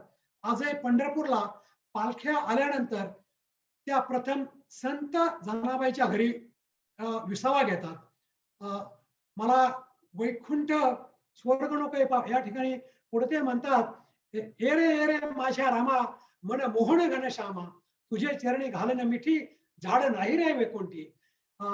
या ठिकाणी पाहते राम मोहन याची हे करतात आणि मला वैकुंठाची जरूर नाहीये, मला फक्त तुझ्या चरणांचीच जरूर आहे. संत त्यांचे जे अभंग आहेत ते अक्षरशः खडीसारखे त्यांना गोडी आहे. शेकडो वर्षे महाराष्ट्रात मुखात 2 संतांचे अभंग खडी साखरेप्रमाणे घोळतात, आणि ते म्हणजे संत तुकोबाराय आणि संत जनाबाई यांचे. पंढरीची सावळी विठाई म्हणजे दीनदुबळ्यांची आई, असे सुखदुःख जाणून घेणारी माऊली, अनाथ जणी असा या विठाच्या नावाने ते टाहो फोडतात. या विठाईची वाट पाहून जनाई व्याकुळ होते. पांडुरंगाच्या देवळाच्या झोपडीसमोर ते येतात आणि त्यांच्या गळ्यातलं ते एक हे राहतं म्हणून त्यांना ते चोरला असं म्हणतात. पण त्याच्यामध्ये ते काय म्हणतात की पंढरीचा धरीला पंढरीचा चोर, म्हणजे मी काय नुसतं विठ्ठलात एका हाराची चोरी केली नाही, तर संपूर्ण विठ्ठलाचीच मी चोरी केलेली आहे आणि विठ्ठलालाच माझ्या संपूर्ण याच्यामध्ये मी हृदयामध्ये ठेवलेलं आहे. फार सुंदर आहे त्यांचं हे. आणि त्यांचे जे अभंग आहेत ना, हे केवळ महाराष्ट्रातील लोकांनाच असं नाही, तर सगळ्यांपर्यंत गेलेले आहेत. गेल्या रविवारी एक अतिशय प्रसिद्ध कवी भालेराव, त्यांनी एक सुंदर सांगितलं की महिलांनी गाण्यावर 700 वर्ष जात्यावरच ती होत राहिली, आणि त्यांचा उल्लेख आपल्या कवितेत केलाय. तसेच फक्त आपल्या महाराष्ट्रातील लोकांना नाही, तर हे त्यांची जी भजनं जनाबाईंची सगळीकडे पसरली होती. आमच्या साहित्य कट्ट्यावर मी ते सांगितलं. मुंबईमधून एक आमच्याकडे पाहुणे आले होते. त्यात प्रदीप नावाचा एक मुलगा होता. त्यांच्या अनेक पिढ्या शेती नव्हते, ते बाहेरच्या प्रांतात आले होते. पण ज्या वेळेला तो आला, तो मला अक्षरशः आपल्या संतांची भजनं त्याची पाठ होती. आणि त्यांनी माझ्या आत्यांनी जे एक जाताना म्हटलं होतं, त्याच्यावर तो म्हटला जनाबाईंचे भजन होतं ते. म्हणजे किती सामान्य लोकांपर्यंतही त्यांची भजनं सगळी गेली होती. आणि या ठिकाणी थोडक्यात मला थोडासा आणखीन एक उदाहरण द्यायचं आहे. गौऱ्या थापण्याचं. त्यांची प्रसिद्धी अगदी उत्तर प्रदेशात सगळीकडे गेली. तिकडले संत ते आले कबीर त्यांना भेटण्यासाठी, की अशा न शिकलेली एक दासी अशी इतके सुंदर अभंग कसे काय लिहू शकते, ते पाहण्यासाठी त्यांना भेटण्यासाठी ते आले. नंतर ते आल्यानंतर घरी गेल्यानंतर समजलं की त्या बाहेर जाऊन गौऱ्या थापायला गेल्या. मग त्यांना आणखीनच अरे तो गौऱ्या थापणारी बाई शेणाच्या म्हणजे किती असेल म्हणून ते तिथं गेले. तिथं गेल्यानंतर एक बाई आणि जनाबाईंचं भांडण चाललं होतं. एका बाईने काय केलं, यांच्या सगळ्या गौऱ्या ते सांगत होता की ह्या माझ्या गौऱ्या आहेत, तू त्या चोरल्यात. ओके. आणि मग त्यांचं ते भांडण पाहून कबीरांना असं विचित्र वाटलं. आणि मग त्यांनी विचारलं की तुम्ही इथं जनाबाईंना पाहिलंय का, याच्यात जनाबाई कोण? तर मग त्या बाईंनी म्हटले की हीचीच ती जनाबाई जिने माझ्या गौऱ्यात चरलेत. त्यांना आणखीनच विचित्र वाटलं. अरे इतके सुंदर भक्ती गीत लिहिणाऱ्या ह्या अशा का म्हणतील? तर जनाबाई म्हटल्या की या आपण कोण? तुम्ही असे एक सत्पुरुष दिसता, तर मग तुम्ही असं करा की हा ज्या गौऱ्याचा ढीग पडलाय, ह्या गौऱ्या तिच्या कोणत्या आणि याच्या कोणत्या तुम्हीच या काय सांगा. म्हणजे अरे ह्या तर सगळ्या सारख्याच दिसतात, मी कसं काय सांगणार कोणाची गौरी कोणाची आणि तुमची कोणती आणि त्या बाईची कोणती? त्यामुळे मी तो एक साधा उपाय तुम्हाला सांगते की गौरी घ्या, ती गौरी तुमच्या कानाला लावा आणि ज्या गौरीमधून विठ्ठल विठ्ठल असा आवाज येतोय ती माझी, ज्याच्यामधून विठ्ठल आवाज येत नाही ती ह्या बाईची. ते म्हणलं ठीक आहे. आणि मग त्यांनी एक एक गौरी आपल्या कानाला लावली आणि त्या ज्या गौरीतनं विठ्ठल विठ्ठल असा आवाज येतोय ती गौरी यांची. याप्रमाणे जवळजवळ 95% गौऱ्या जनाबाईच्या होत्या आणि 5% फक्त त्या गौऱ्या त्या दुसऱ्या बाईच्या होत्या. म्हणजे यातून त्यांना समजलं की खरोखर आपल्या भक्तीने हे जर केलं तर कुठेही कशातही आपण परमेश्वर पाहतो. चराचरामध्ये परमेश्वर कसा आहे हा सगळी कसा भरतो आणि आपल्यासाठी तो कसा येतो याचं थोडक्यात ती माहिती. आता यापुढे आपण संत गोरा कुंभार हे पाहूया. गोरा कुंभार हे यांनाही गोरोबा काका असे म्हणत, तेही त्या काळातले संत, त्यांचे असे अतिशय सुंदर असे काही काही अ, अ, अभंग आहेत आणि बऱ्याच वेळा त्यांच्या घरी बाकीची संत मंडळी जायची. तर निर्गुणाचा संग धरीला जो आवडी, तिने केले देशोधडी आपणाशी. ते काय सांगतात की निर्गुणाचा संग जर धरला तर आपण देशोधडी लागलेल्या कसे एकत्र येतो. आणि पुढचं आहे निर्गुणाचे भेटी आलो सगुणा संगे तव झाले प्रसंग प्रसंगी गुणातीत. म्हणजे निर्गुणाच्या भेटीसाठी मला जे काही अनेक हे जे सगुण लोक आहेत हे सगळे जर एकत्र येतात त्यांच्या प्रसंगामध्ये मी अगदी गुणातीत झालेलो आहे. तुझे रूप चित्ती राहो मुखी तुझे नाम, देह प्रपंचाचा दास सुखे करी काम. अ, अ, सगळ्या संत मंडळीमध्ये ते जरा थोडे वडील होते, त्यामुळं संत महात्म्यांना ते परम वंदनीय होते. त्यामुळे सर्व संतांनी त्यांना काका उपाधी दिली आपण पाहिलंच. आपली रोजची कामं सगळी कर्म ते जबाबदारीने करणारा, कुठेही असो, घरीदारी, डोंगरदऱ्यात, अरण्यात, पण त्याच्या मनात मानवाच्या कल्याणाचाच ध्यास असावा. स्वार्थी व लोभी मनुष्य वारकरी संत असल्याचे त्यांना मान्य नव्हते. आता पुढचे जे आहेत ते संत चोखामेळा. संत चोखामेळा हे अस्पृश्य होते, महार जातीतले होते आणि पूर्वी मी अगोदर तुम्हाला सांगितलं की महारांना किंवा अस्पृश्यांना इव्हन वेद ऐकायचीही जरूर नव्हती. तर ह्या काळामध्ये संत ज्ञानदेवामुळे 13व्या शतकात आध्यात्मिक लोकशाही चंद्रभागा नदीच्या वाळवंटात उदयाला आली. संत म्हणून चोखोबा म्हणतात, घटनट यावे शुद्ध होऊनही जावे, दवंडी पिटी भावे डोळा, असा पुकारा करून त्यांनी वारकरी संप्रदायातील अध्यात्मनिष्ठा, अभेद भक्तीचे लोण आपल्या उपेक्षित बांधवापर्यंत नेऊन पोहोचवले. आत्मविकासाची संधी तत्कालीन समाज रचनेतील अगदी तळातील लोकशाही लोकांनाही मिळावी असे ज्ञानेश्वर आदी सर्वच संतांना प्रांजळपणे वाटत होते. त्याच वेळी संत चोखोबांनी भक्ती मार्गाचा संदेश आपल्या अभंगातून दिला. संसार संपन्न संवेदन क्षम संत चोखोबांचे भावविषय अनुभवायचा प्रयत्न केला असता एक मूक अंक्रधनाचा आपल्याला अनुभव येतो. पंढरीत नामदेवाच्या कीर्तनामुळे चोखोबा मेळा हरिनामाशी एकरूप झाले. आपले हीन दुःख त्यांना अभंगाद्वारे त्यांनी प्रसिद्ध केले. बऱ्याच वेळा त्यांनी आपली अगदी परखड शब्द वापरले. एक महत्वाचे 1-2 उष डोंगा परी व्यसन होय डोंगा, काय भुरणाशी वरिलिया रंगा, देहासी विटाळा म्हणते सकाळ, आत्मा तो निर्मळ शुद्ध बुद्ध. म्हणजे त्या काळी काही काही लोक जे वेदांचं पठण करणारे आपल्या ओठाद्वारे करत होते, पण शरीर बाकी त्यांना असं विटाळ वाटायचं त्यांचं. तर ते म्हणतात पाहिजे कशासाठी तुम्ही या शरीराला विटाळ म्हणताय, आम्हाला का तुम्ही आमचा आत्मा हा निर्मळ शुद्ध बुद्ध आहे.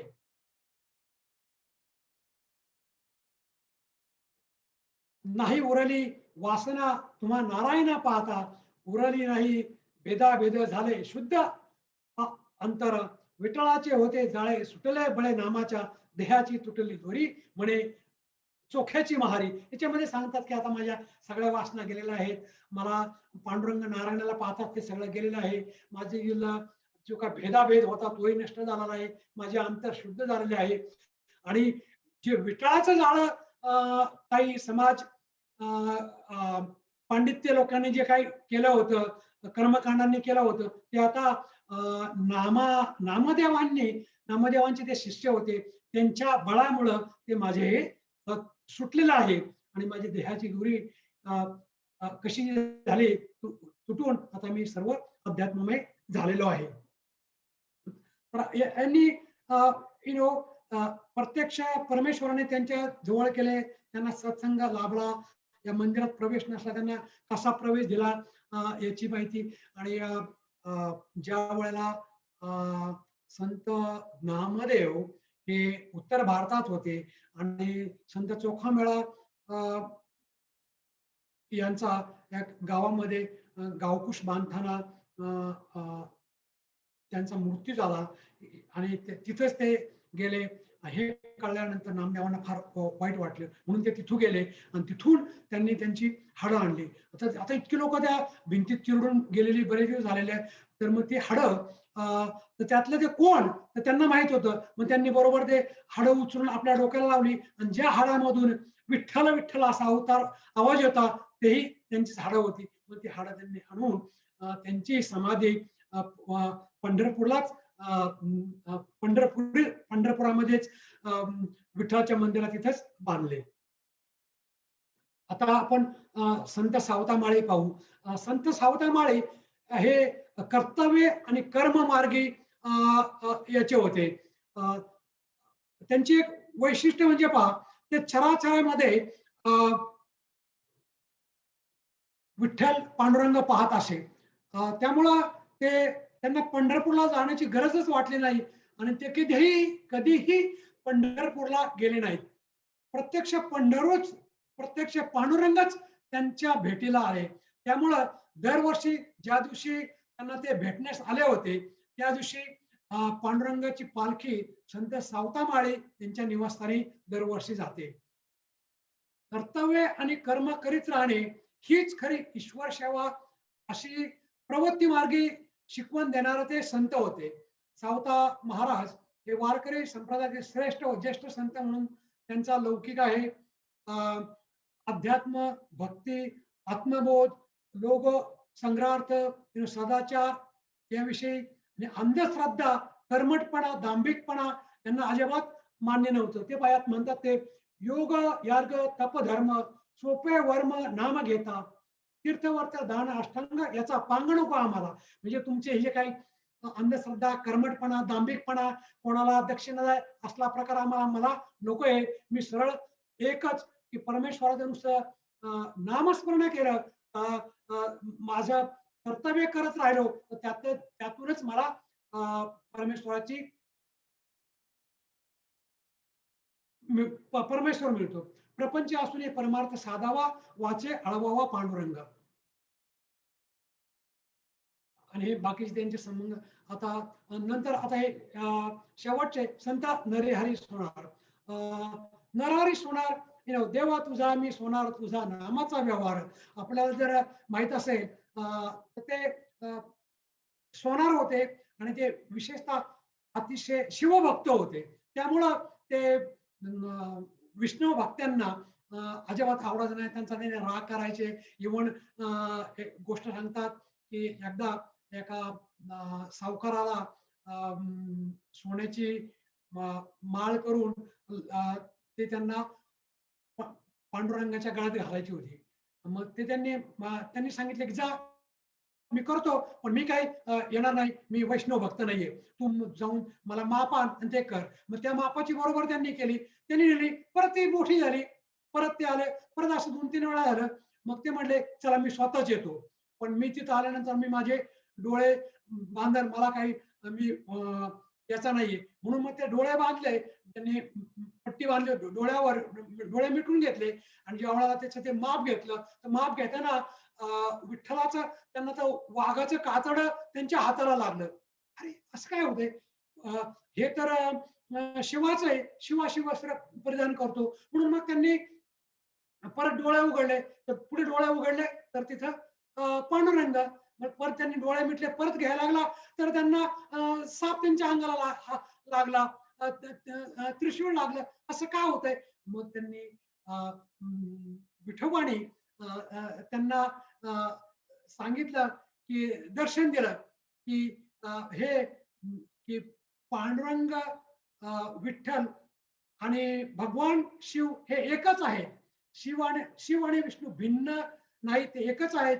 ते सर्व देव विठ्ठलातच आहेत, माझ्यातच ते सगळे सामावलेले आहेत. विठ्ठल आणि श्रीहरी चे दर्शन देऊन त्यांचे कान टोचले आणि याच्यानंतर ते विठ्ठलाच्या भक्तीमध्ये बुडून गेले आणि विठ्ठलाचं अगदी वारकरी संप्रदायाचेच ते एक मोठे सहभागी झाले आणि त्यात सहभागी होऊन त्यांनी वारकरी पंथाचाही सगळ्यांना त्याची प्रसार करण्यास सुरुवात केली. पापाचे पर्वत मोठे मोठे झाले, शरीर नासले अधोगती. नरहरी महाराजांचा जन्म हरिहराचा वाद मिटवण्यासाठी झाला. त्यांनी सगळ्या शिवपंथी वैष्णवपंथी सगळ्या लोकांना एकत्र आणलं. इथे मी आज थांबतो. पुंडलिका वरदे हरी विठ्ठल श्री ज्ञानदेव तुकाराम पंढरीनाथ महाराज की जय. फारच छान भाग झाला माधव दादा, मस्त एकदम.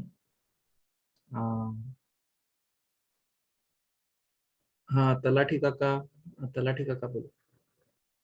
माधवराव, तुमचे आभार. तुम्ही आज फार योग्य दिवस निवडलात आणि आम्हाला वारीचं पुण्य मिळवून दिलं या परदेशात असताना, अमेरिकेसारख्या देशात. तर तुमचे मानावे तेवढे आभार थोडे आहेत आणि हा खूप चांगला अभ्यास तुम्ही केलेला आहे, तो आमच्यापर्यंत आणलात. धन्यवाद. नाही, धन्यवाद. हे मला श्रेय देऊ नका. हे ऍक्च्युली पांडुरंगालाच त्याचं श्रेय आहे. पण आयोजक बऱ्याच दिवसापासून ते आयोजन करणार होते, पण त्यांनाही माहित नसेल की आज हे असेल ते आणि योगायोग हा की पांडुरंगाला मला ह्याच दिवशी बरोबर पालखीच्या दिवशी सांगण्याचा मिळालं, हे माझं मीच खरं भाग्य मानतो. आणि त्याची तयारी एक आठवडे माधवदादा करत आहेत आणि त्याच्यासाठी त्यांनी घेतलेले श्रम मला माहिती आहेत, कारण बॅकग्राऊंड मध्ये आमचे बरंच त्याच्यावरती बोलणं चाललेलं होतं. खूप मेहनत घेऊन एवढी सगळी माहिती जमवणं काय साधं काम नाही. खरंच श्रम घेतलेत त्यांनी.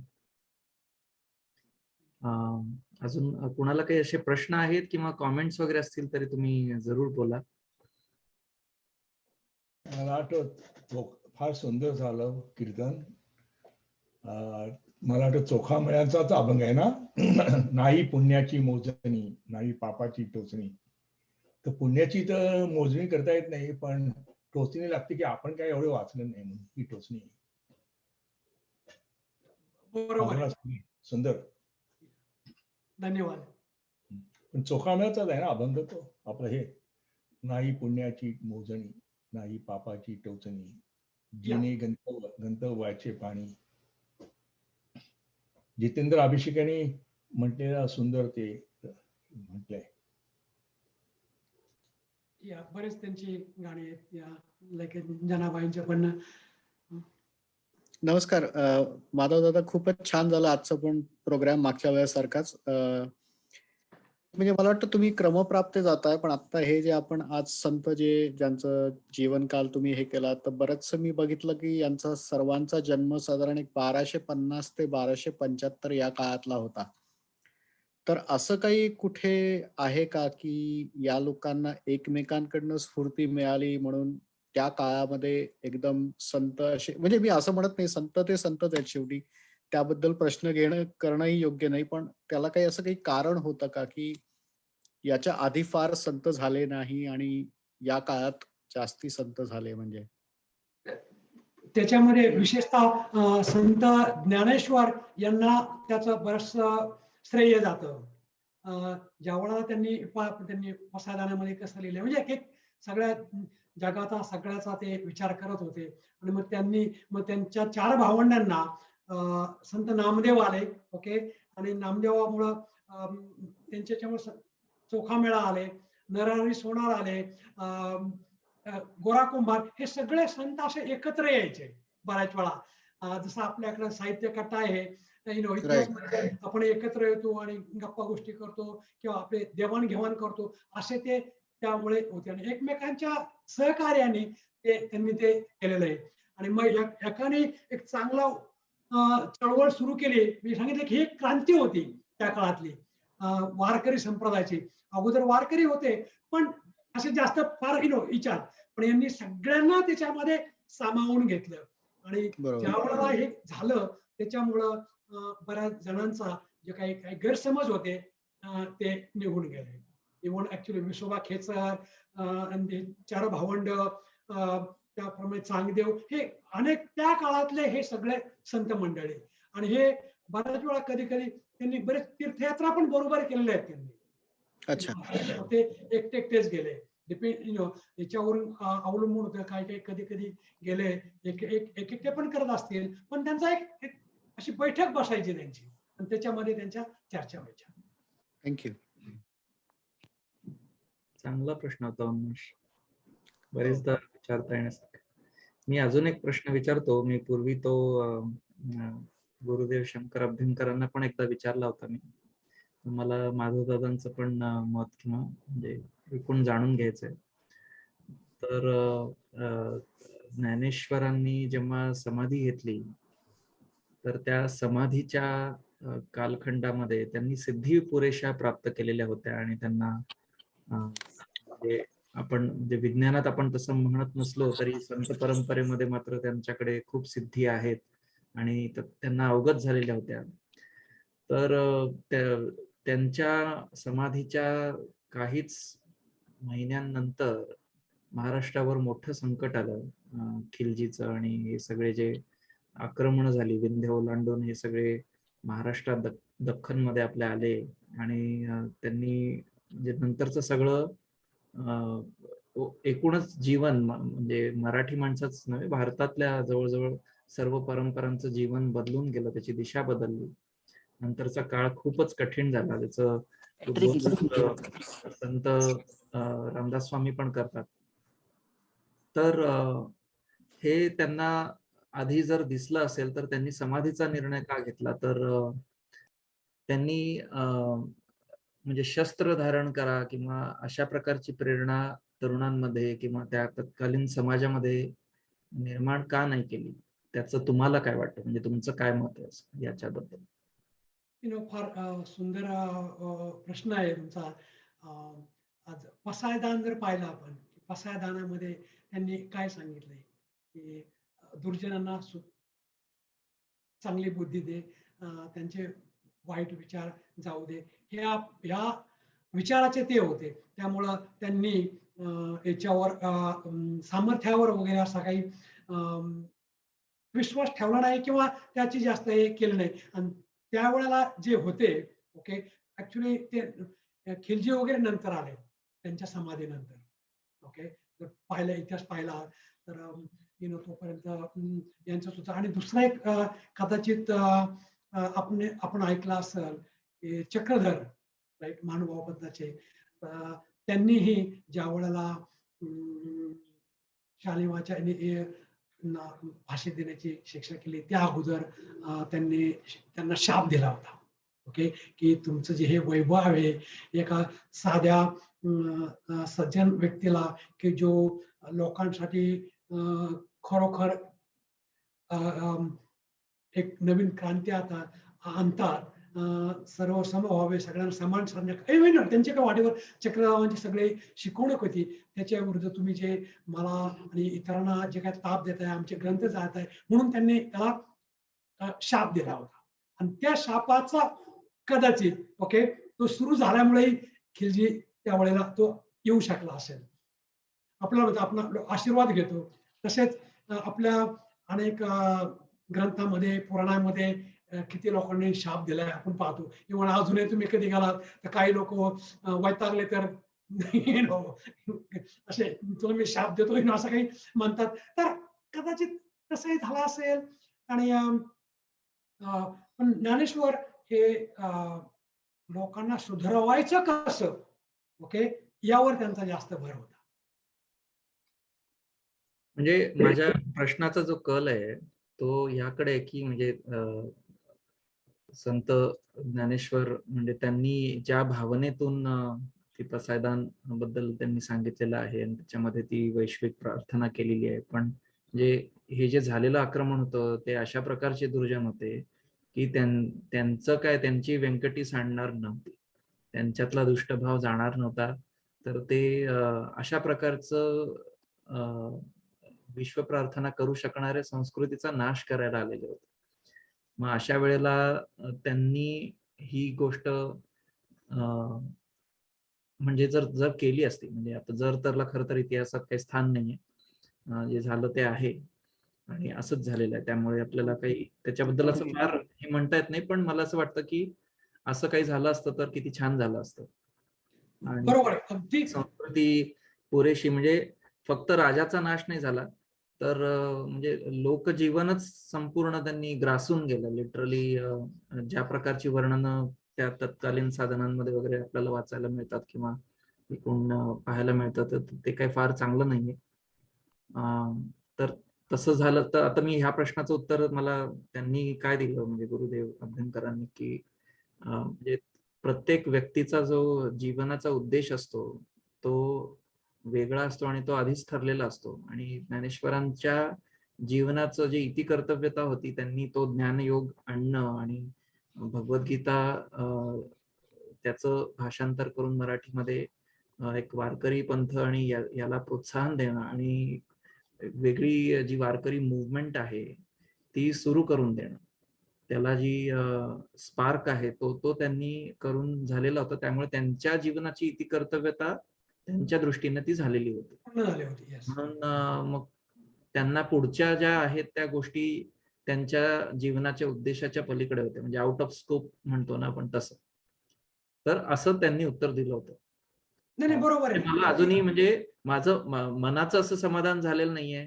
कारण म्हणजे जी गोष्ट खरोखर कंट्रोल व्हायला पाहिजे होती, तर ती झालेली नाही. आणि पुढचा इतिहास आपण बघतो, पुढची 800 वर्ष आपण ज्या ज्या प्रकारे भोगतो आणि अजूनही आपल्या जीवनामध्ये ह्याचा म्हणजे इम्पॅक्ट आहे खूप. अजूनही आपल्याला ते आव्हान काही गेलेलं नाहीये. इनफॅक्ट ते बॅकग्राऊंडमध्ये वाढतच आहे. सो ह्या प्रकारे काहीतरी म्हणजे व्हायला पाहिजे होतं असं. म्हणजे माझी फक्त इच्छा राहील. माझं मत सांगू का? हां, मला असं सांगा ना. वाटतं की संतांचं दृष्टिकोन भक्ती मार्गाचा होता पहिला. दुसरी गोष्ट की ते त्यांच्याकडनं आपल्या अपेक्षा मागणं हे चुकीचं होतं. त्यांनी त्या काळातले जे वातावरण होतं, त्या वातावरणामध्ये त्यांनी भक्ती योगामध्ये आपल्या धर्माबद्दल किंवा आपल्या मूल्याबद्दल लोकांच्या मनामध्ये श्रद्धा रुजवली. हे त्यांचं मोठं योगदान आहे. त्यांच्याकडनं आपण आजच्या काळाची फुटपट्ट्या किंवा आपल्याला माहिती आहे त्या गोष्टी अपेक्षित याच्यामुळे झाल्या की त्यांचे जे चमत्कार नंतर आणले त्यांच्या जीवनामध्ये, त्या चमत्कारामुळे हा विषय आला होता. आणि हा असाच विषय मला वाटतं इतिहासकार राजवाड्यांनी पण मुद्दा मांडला होता आणि काही लोकांनी तो मुद्दा मांडला होता. पण त्या दोन्हीकडल्या टोकाच्या भूमिकेपेक्षा त्यांनी आपलं जीवन कसं समृद्ध केलं आणि त्याला एक कसं मूल्य दिलं, हे सर्वात महत्वाचं आहे. पंढरपूरच्या वारीला लक्षावधी लोक श्रद्धेने पायी चालत जे मिळेल आहे त्या रस्त्याने जातात आणि एकत्र जात-पात, उच्च नीच सगळ्या भावना विसरून जातात. ही महत्वाची भावना आहे सगळ्या द्यायची. मला असं वाटतं की हा वादग्रस्त जो प्रश्न आहे, हा टीव्हीच्या म्हणे एबीपी माझा असे जे ज्यांना टीआरपी पाहिजे त्यांच्याकरता योग्य आहे. इतिहास मंचाने नका. ही माझ्या म्हणजे ही खरं तर आफ्टर मॅथ क्वेश्चन आहे तो. कारण आक्रमण जे झालंय ते त्यांच्या समाधीनंतर झालेलं आहे. ही फक्त मी माझी इच्छा व्यक्त केली. त्यांनी म्हणजे असं झालं असतं तर असा असा तो प्रश्न आहे. आणि मी हे पण म्हणतो की जर तरला काही स्थान नाहीये. परंतु आपले म्हणजे त्या काळातल्या लोकांनी काय भोगलं असेल ह्याचं मला फक्त हे वाटतं. आणि त्या म्हणजे ती चूक तेव्हाच सुधारली गेली असती. आपल्या समाजातनी केलेली ती चूक आहे. एकजूट जरी असली तरी समाजाने जेव्हा स्वतःचं रक्षण करणं आवश्यक होतं तेव्हा आपण करू नाही शकलो. म्हणजे ही खंत आहे बेसिकली आणि काही नाही. दुसरी महत्वाची गोष्ट म्हणजे आपल्याकडे राष्ट्र ही संकल्पना की ज्याला आपण राष्ट्र संकल्पना होती सांस्कृतिक. पण हा देशावर आक्रमण आले, आपण गेलं पाहिजे किंवा आपण सर्वांनी एकत्र येऊन त्याच्या प्रतिकार केला पाहिजे. ही भावना नंतरची 17व्या-18व्या शतकातली जी भावना आहे. मराठे गेले, मराठ्यांचे अनेक दोष असतील, पण ज्या वेळेला बाजीराव उत्तरेला का गेले किंवा अब्दालीच्या वेळेला का गेले, तर परकीय आक्रमण आहे म्हणून मराठी गेले. राजपूत, शीख, जाट राजांना काही त्रास नव्हता झाला. ही मानसिकता आहे आणि संतांनी ही जी मानसिकता दिली आपली, की तुटो मस्तक तुटो हे शरीर, नामाचा गजर सोडू नये, तुकाराम महाराजांनी सांगितलेलं आहे. तर ती या या या कल्पनेतनं आलेली आहे.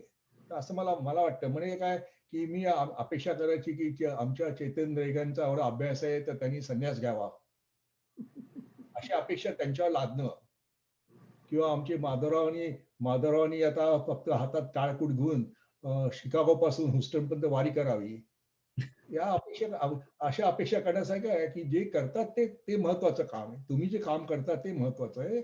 माधव दादा करतात ते महत्वाचं काम आहे. संतांनी केलं ते महत्वाचं काम आहे. त्याच्याबद्दल आपण कृतज्ञ राहावं आणि आपण आहोत सर्व. तर ते मला हा प्रश्न म्हणजे आपल्या सगळ्या हिस्ट्रीमध्ये पण पडतो. म्हणजे राम कृष्ण हे सगळे अवतारच आहेत.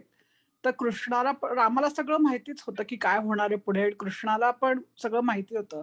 तर त्यांनी काही हे थांबवलं नाही होण्यापासून. आणि किंवा कृष्णाचा तर यादव कुलाचा नाशच झाला कारण त्यांच्या यादव कुलाच्या स्वतःच्या वागण्यामुळे. तर ते कृष्णाला थांबवता आलं, देवच येतो, काही करता आलं असतं, पण त्यांनी काही केलं नाहीये. सो तसंच हिस्टॉरिकली खूप एक्झाम्पल्स आहेत असे की का केलं नाही काही, असं प्रश्न विचारण्यासारखे वाटतात असं मला. मला एवढं सांगायचंय की वाल्मिकी रामायणामध्ये राम स्वतःला मनुष्य सांगतो. महाभारतामधला जो कृष्ण आहे तो द्रौपदी संहारापासून ते महायुद्धापर्यंत आहे. तोही कृष्ण हतबल झालेला दिसतोय. आपण जो बघतो भगवान कृष्ण, तो ते हरिवंश आणि भागवत मधला आलेला आहे. ते सुदर्शन चक्र आपण कृष्णाच्या बोटात घातलेलं आहे. पण युद्धाच्या वेळी तर कृष्णाने गीता सांगितली आणि त्याच्यात तो स्वतःच म्हणतो की मी आहे मी सर्वेसर्व आहे. प्रश्न एवढा आहे की पुण्याचे डॉक्टर खैर म्हणून लेखक आहेत, त्यांचा गीतेचा अभ्यास होता. त्यांचं एक पुस्तक आहे की गीतेचे 3 लेखक आहेत. कृष्णाने गीता सांगितली म्हणजे काय सांगितलं? अर्जुन बोलला मी लढणार नाही. कृष्णाने विचारलं का नाही लढणार? तर समोर काका मामा आजोबा उभे. कृष्ण बोलला काय अगोदर अक्कल नव्हती? तुझं आता कर्तव्य आहे ते लढणं कर्तव्य आहे आणि तुझ्यामुळे पांडव तयार झाले. तू लढ, असं थोडक्यात सांगायची गीतेचा. मग अर्जुन म्हणतो की मला पटलं, मी लढतो, कटकट करू नको. भाग असा होता की मधले जे भक्ती योग, कर्मयोग, संन्यास योग हे नंतर आले, असा एक स्कूल ऑफ थॉट आहे. तर मुख्य सांगायचं आहे की जसं कृष्णाला आणि रामाला अवतार समजलं, हल्लीच्या कोणालाही अवतार समजलं, परमेश्वराचं, शिवाजी महाराज परमेश्वराचं रूप समजलं की आपले काही काम नाहीये. रामाच्या बाबतीत ते पटू शकतं, पण कृष्णाच्या जन्मापासूनच सगळं असं आहे की तो अवतारच आहे आणि त्यांनी स्वतःला अवतार म्हणूनच पुढे हे केलेलं आहे सगळ्या त्याच्या बाबतीत. जन्माची त्याची स्टोरी सुद्धा अवताराची स्टोरी आहे, सामान्य माणसाची स्टोरी नाहीच आहे.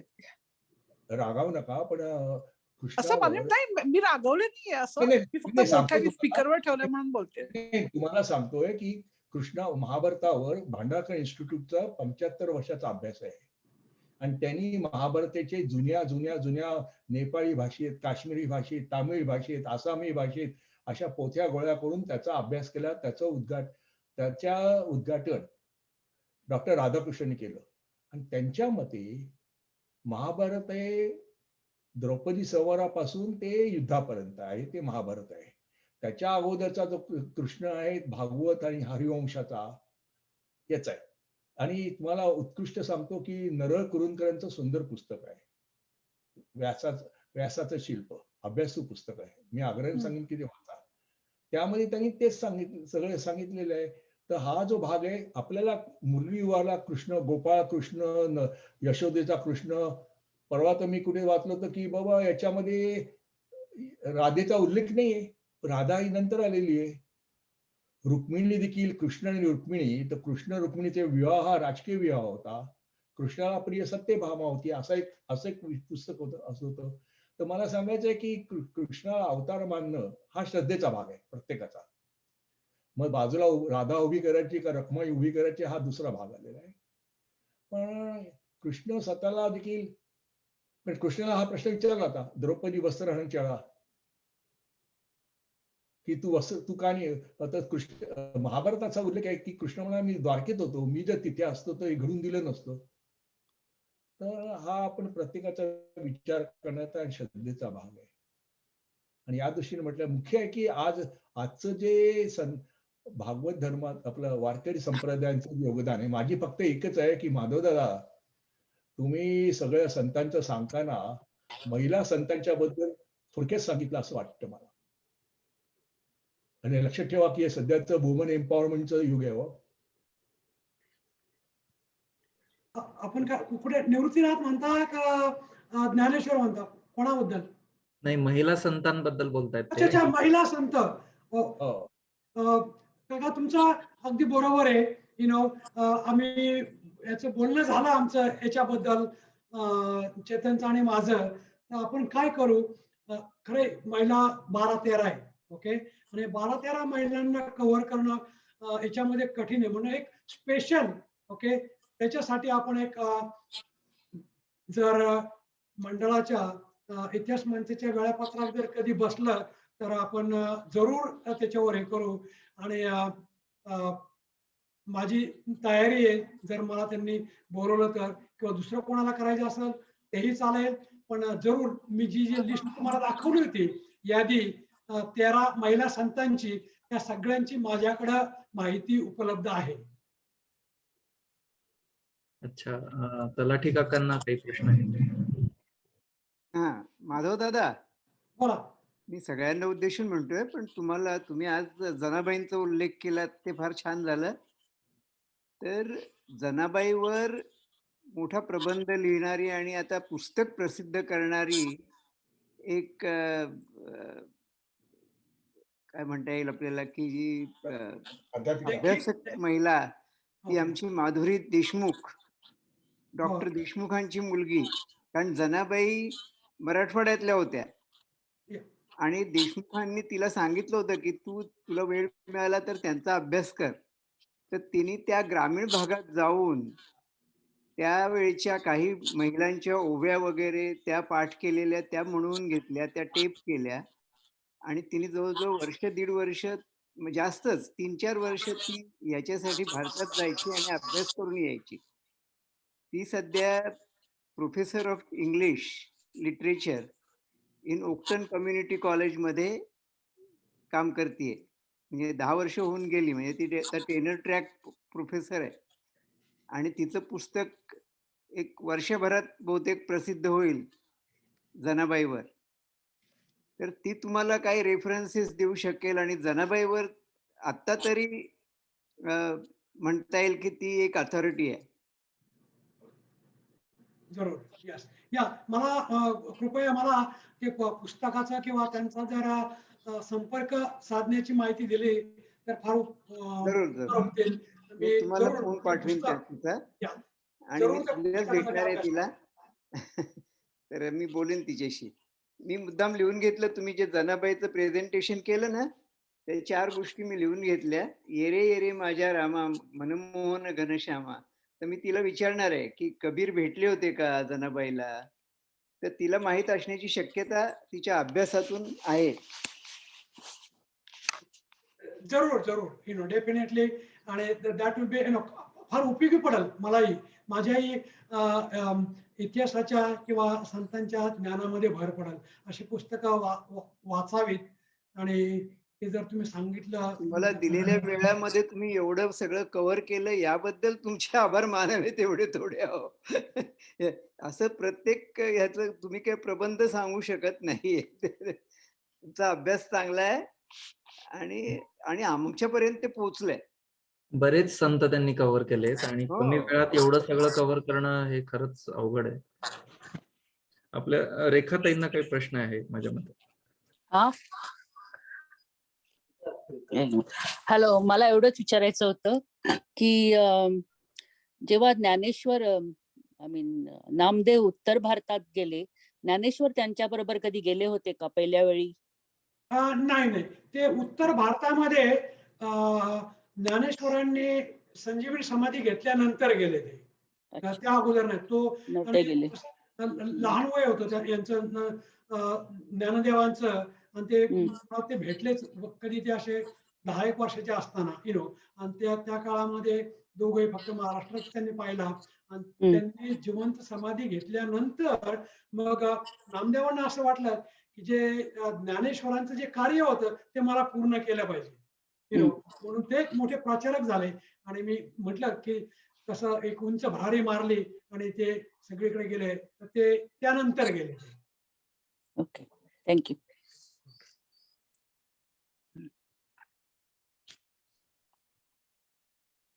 अजून कोणाला काही कमेंट्स किंवा प्रश्न आहेत का? मला विचारायचं आहे की जनाबाईंचं आहे मी नामदेवाची जनी, तर ती जनाबाई स्वतःला दासी समजत होती का नामदेवाची मधेराव? बरोबर आहे. त्या दासी होत्या.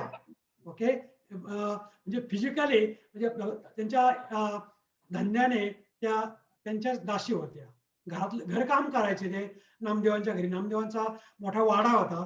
त्या वाड्यामध्ये त्या आल्या आणि मग तिथं त्या दासी म्हणून घरकाम म्हणून त्या काम करायच्या. आणि हा सगळीकडे संदर्भ आढळतो. त्या काळातल्या संतांची जर तुम्ही वाङ्मय पाहिलं किंवा स्वतः नामदेवांचं किंवा जनाबाईंचं, त्याच्यामध्ये तो उल्लेख आहे. आणि सर्व संत स्वतःला दासच समजत होते. मग रामदास काय किंवा देवाचा दास, आणि त्याचबरोबर आम्ही एकरूप आहोत ही पण भावना होती संतांच्या मध्ये. बरोबर आहे? ती बरोबर आहे. म्हणजे विठ्ठलाला ते सर्वस्व मानाचे, माता पिता सर्व म्हणून विठुमाई लेकरूवाळी असं एक म्हटलेलं आहे त्यांनी. तर ते विठोबाला, पांडुरंगाला आपलं सर्वस्व मानायचं एक जनरिक असं विचार केला सामान्यतः, ते बरोबर आहे. सगळेजण त्याचे दास होते, पण ते त्याच्याबरोबर ती नामदेवांची ही दासी होती. तो त्यांना म्हणायचे. त्यातनं विठ्ठलाबरोबर त्यांनी फार जवळचे संबंध आणले होते. दासी आणि नोकर असे नव्हते, तर बाळाचं आणि आईचं असे त्यांनी जवळचे संबंध, मित्राचे असे संबंध ठेवले होते.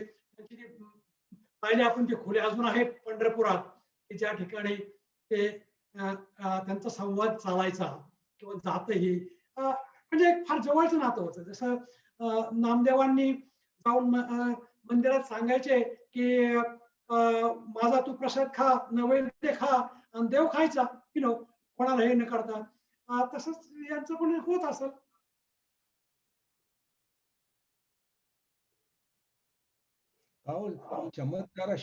चमत्काराशिवाय संतांचं मोठं योगदान आहे असं आपल्याला वाटत नाही का? चमत्कार सांगायलाच पाहिजे का?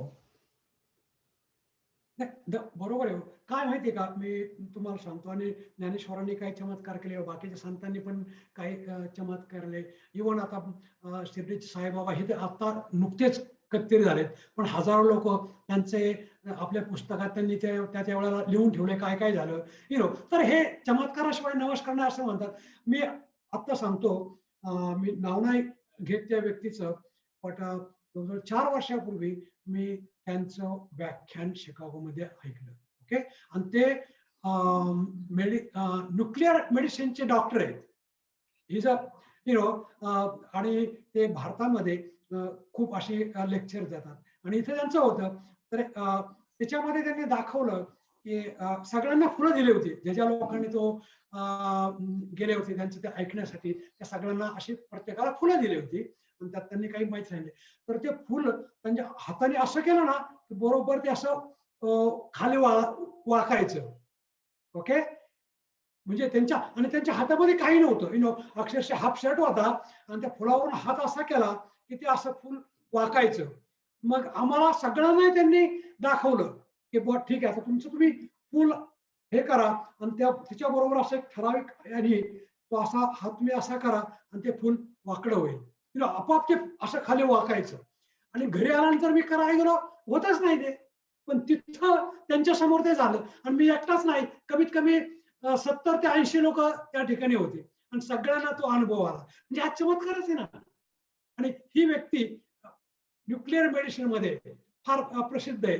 असं नाही की ते फक्त नुसतं श्रद्धा किंवा अंधश्रद्धा कर्मकांड असला प्रकार काही नाही. 4 वर्षापूर्वीची ही घटना आहे. म्हणजे चमत्कार होता. ओके. याचा मला पूर्ण आहे आणि माझ्या जीवनामध्ये भगवंतानी अनेक वेळा मला इनडिरेक्टली मदत केली आहे. तुम्ही म्हणा काय वेळा या, पण हा वेळेपणा नाहीये. मला जे अनुभव आले ते मी सांगितले. आणि बाय द वे मी पण सायन्सचा विद्यार्थी आहे. ओके. माझी MSc आणि मी PhD सायन्स मध्ये सुरू केली. मी पण बायोलॉजीचा शास्त्रज्ञ. मी काही माझे हे पण पब्लिश केले आहेत संशोधनात्मक आर्टिकल्स पण. त्यामुळं मी पण स्वतः पण सायन्सचा विद्यार्थी आहे. केवळ नुसता अंधश्रद्धाळू नाहीये. श्रद्धेने जे होतं ते मी मानतो. श्रद्धावर माझा विश्वास आहे, अंधश्रद्धेवर नाहीये. एकेकाळी तर मी हे कुठलं सगळं बंदच केलं होतं.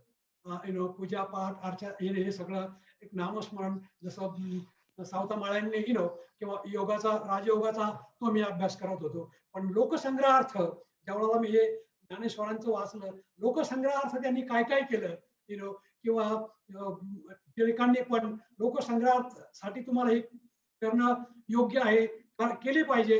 आणि परत मी चिन्मय मिशन सुरू केल्यापासून तिथं पण त्यांची एक अट होती की दर आठवड्यातनं ह्या शिक्षकांनी एकदा तरी मंदिरात जायचं आणि मंदिरात जाऊन देवाची पूजा करायची. तर मग हे करण्यासाठी मग मी परत त्याच्यामध्ये आलो. पण त्याचा सगळ्याचा अर्थ समजून मी करत होतो. ओके. नुसतं अंधश्रद्धेने जायचं, नारळ फोडायचं यायचं किंवा असं नव्हतं. किंवा 1.25 किलो पेढे वाटायचे यातनं नाहीये. एक श्रद्धा होती. तिथे गेल्यानंतर मानसिक शांती कशी मिळते, एक पवित्र वातावरण कसं असतं, त्याच्यामध्ये तुम्ही त्या परमेश्वराला पहा, त्याच्यामध्ये स्वतः पहा आणि एक श्रद्धेने ते करत होतो. आणि मी आज सगळ्यांना तुम्हाला ना आव्हान देतो. तुम्ही मंदिरामध्ये जा आणि तिथं गेल्यानंतर शांत मंदिर आपण देवाच्या पाया पडलो, दर्शन घेतल्यानंतर आपण थोडेसे तिथं एका ठिकाणी बाजूला बसतो आणि ते बसल्यानंतर ज्यावेळेला तुम्ही शांत चित्तात देवाचं नामस्मरण करता किंवा एक मनन करता, त्यावेळेला तुम्हाला येईल ती कल्पना की तुमच्या मनाला किती आत्मिक शांती मिळाली, सगळे विचार तुमचे थांबलेत. डिपेंडिंग ऑन कसं, पण तुम्हाला तो एक अनुभव कुणीही घेऊ शकतं. ते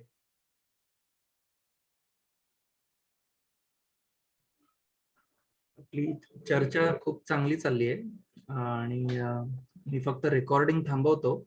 आणि माझं दादा तुमचे खूप आभार. खूप छान दुसरा भाग पुढच्या भागाच्या प्रतीक्षेत आहेच. मी फक्त रेकॉर्डिंग थांबवतो. आपण चर्चा चालू ठेवूयात.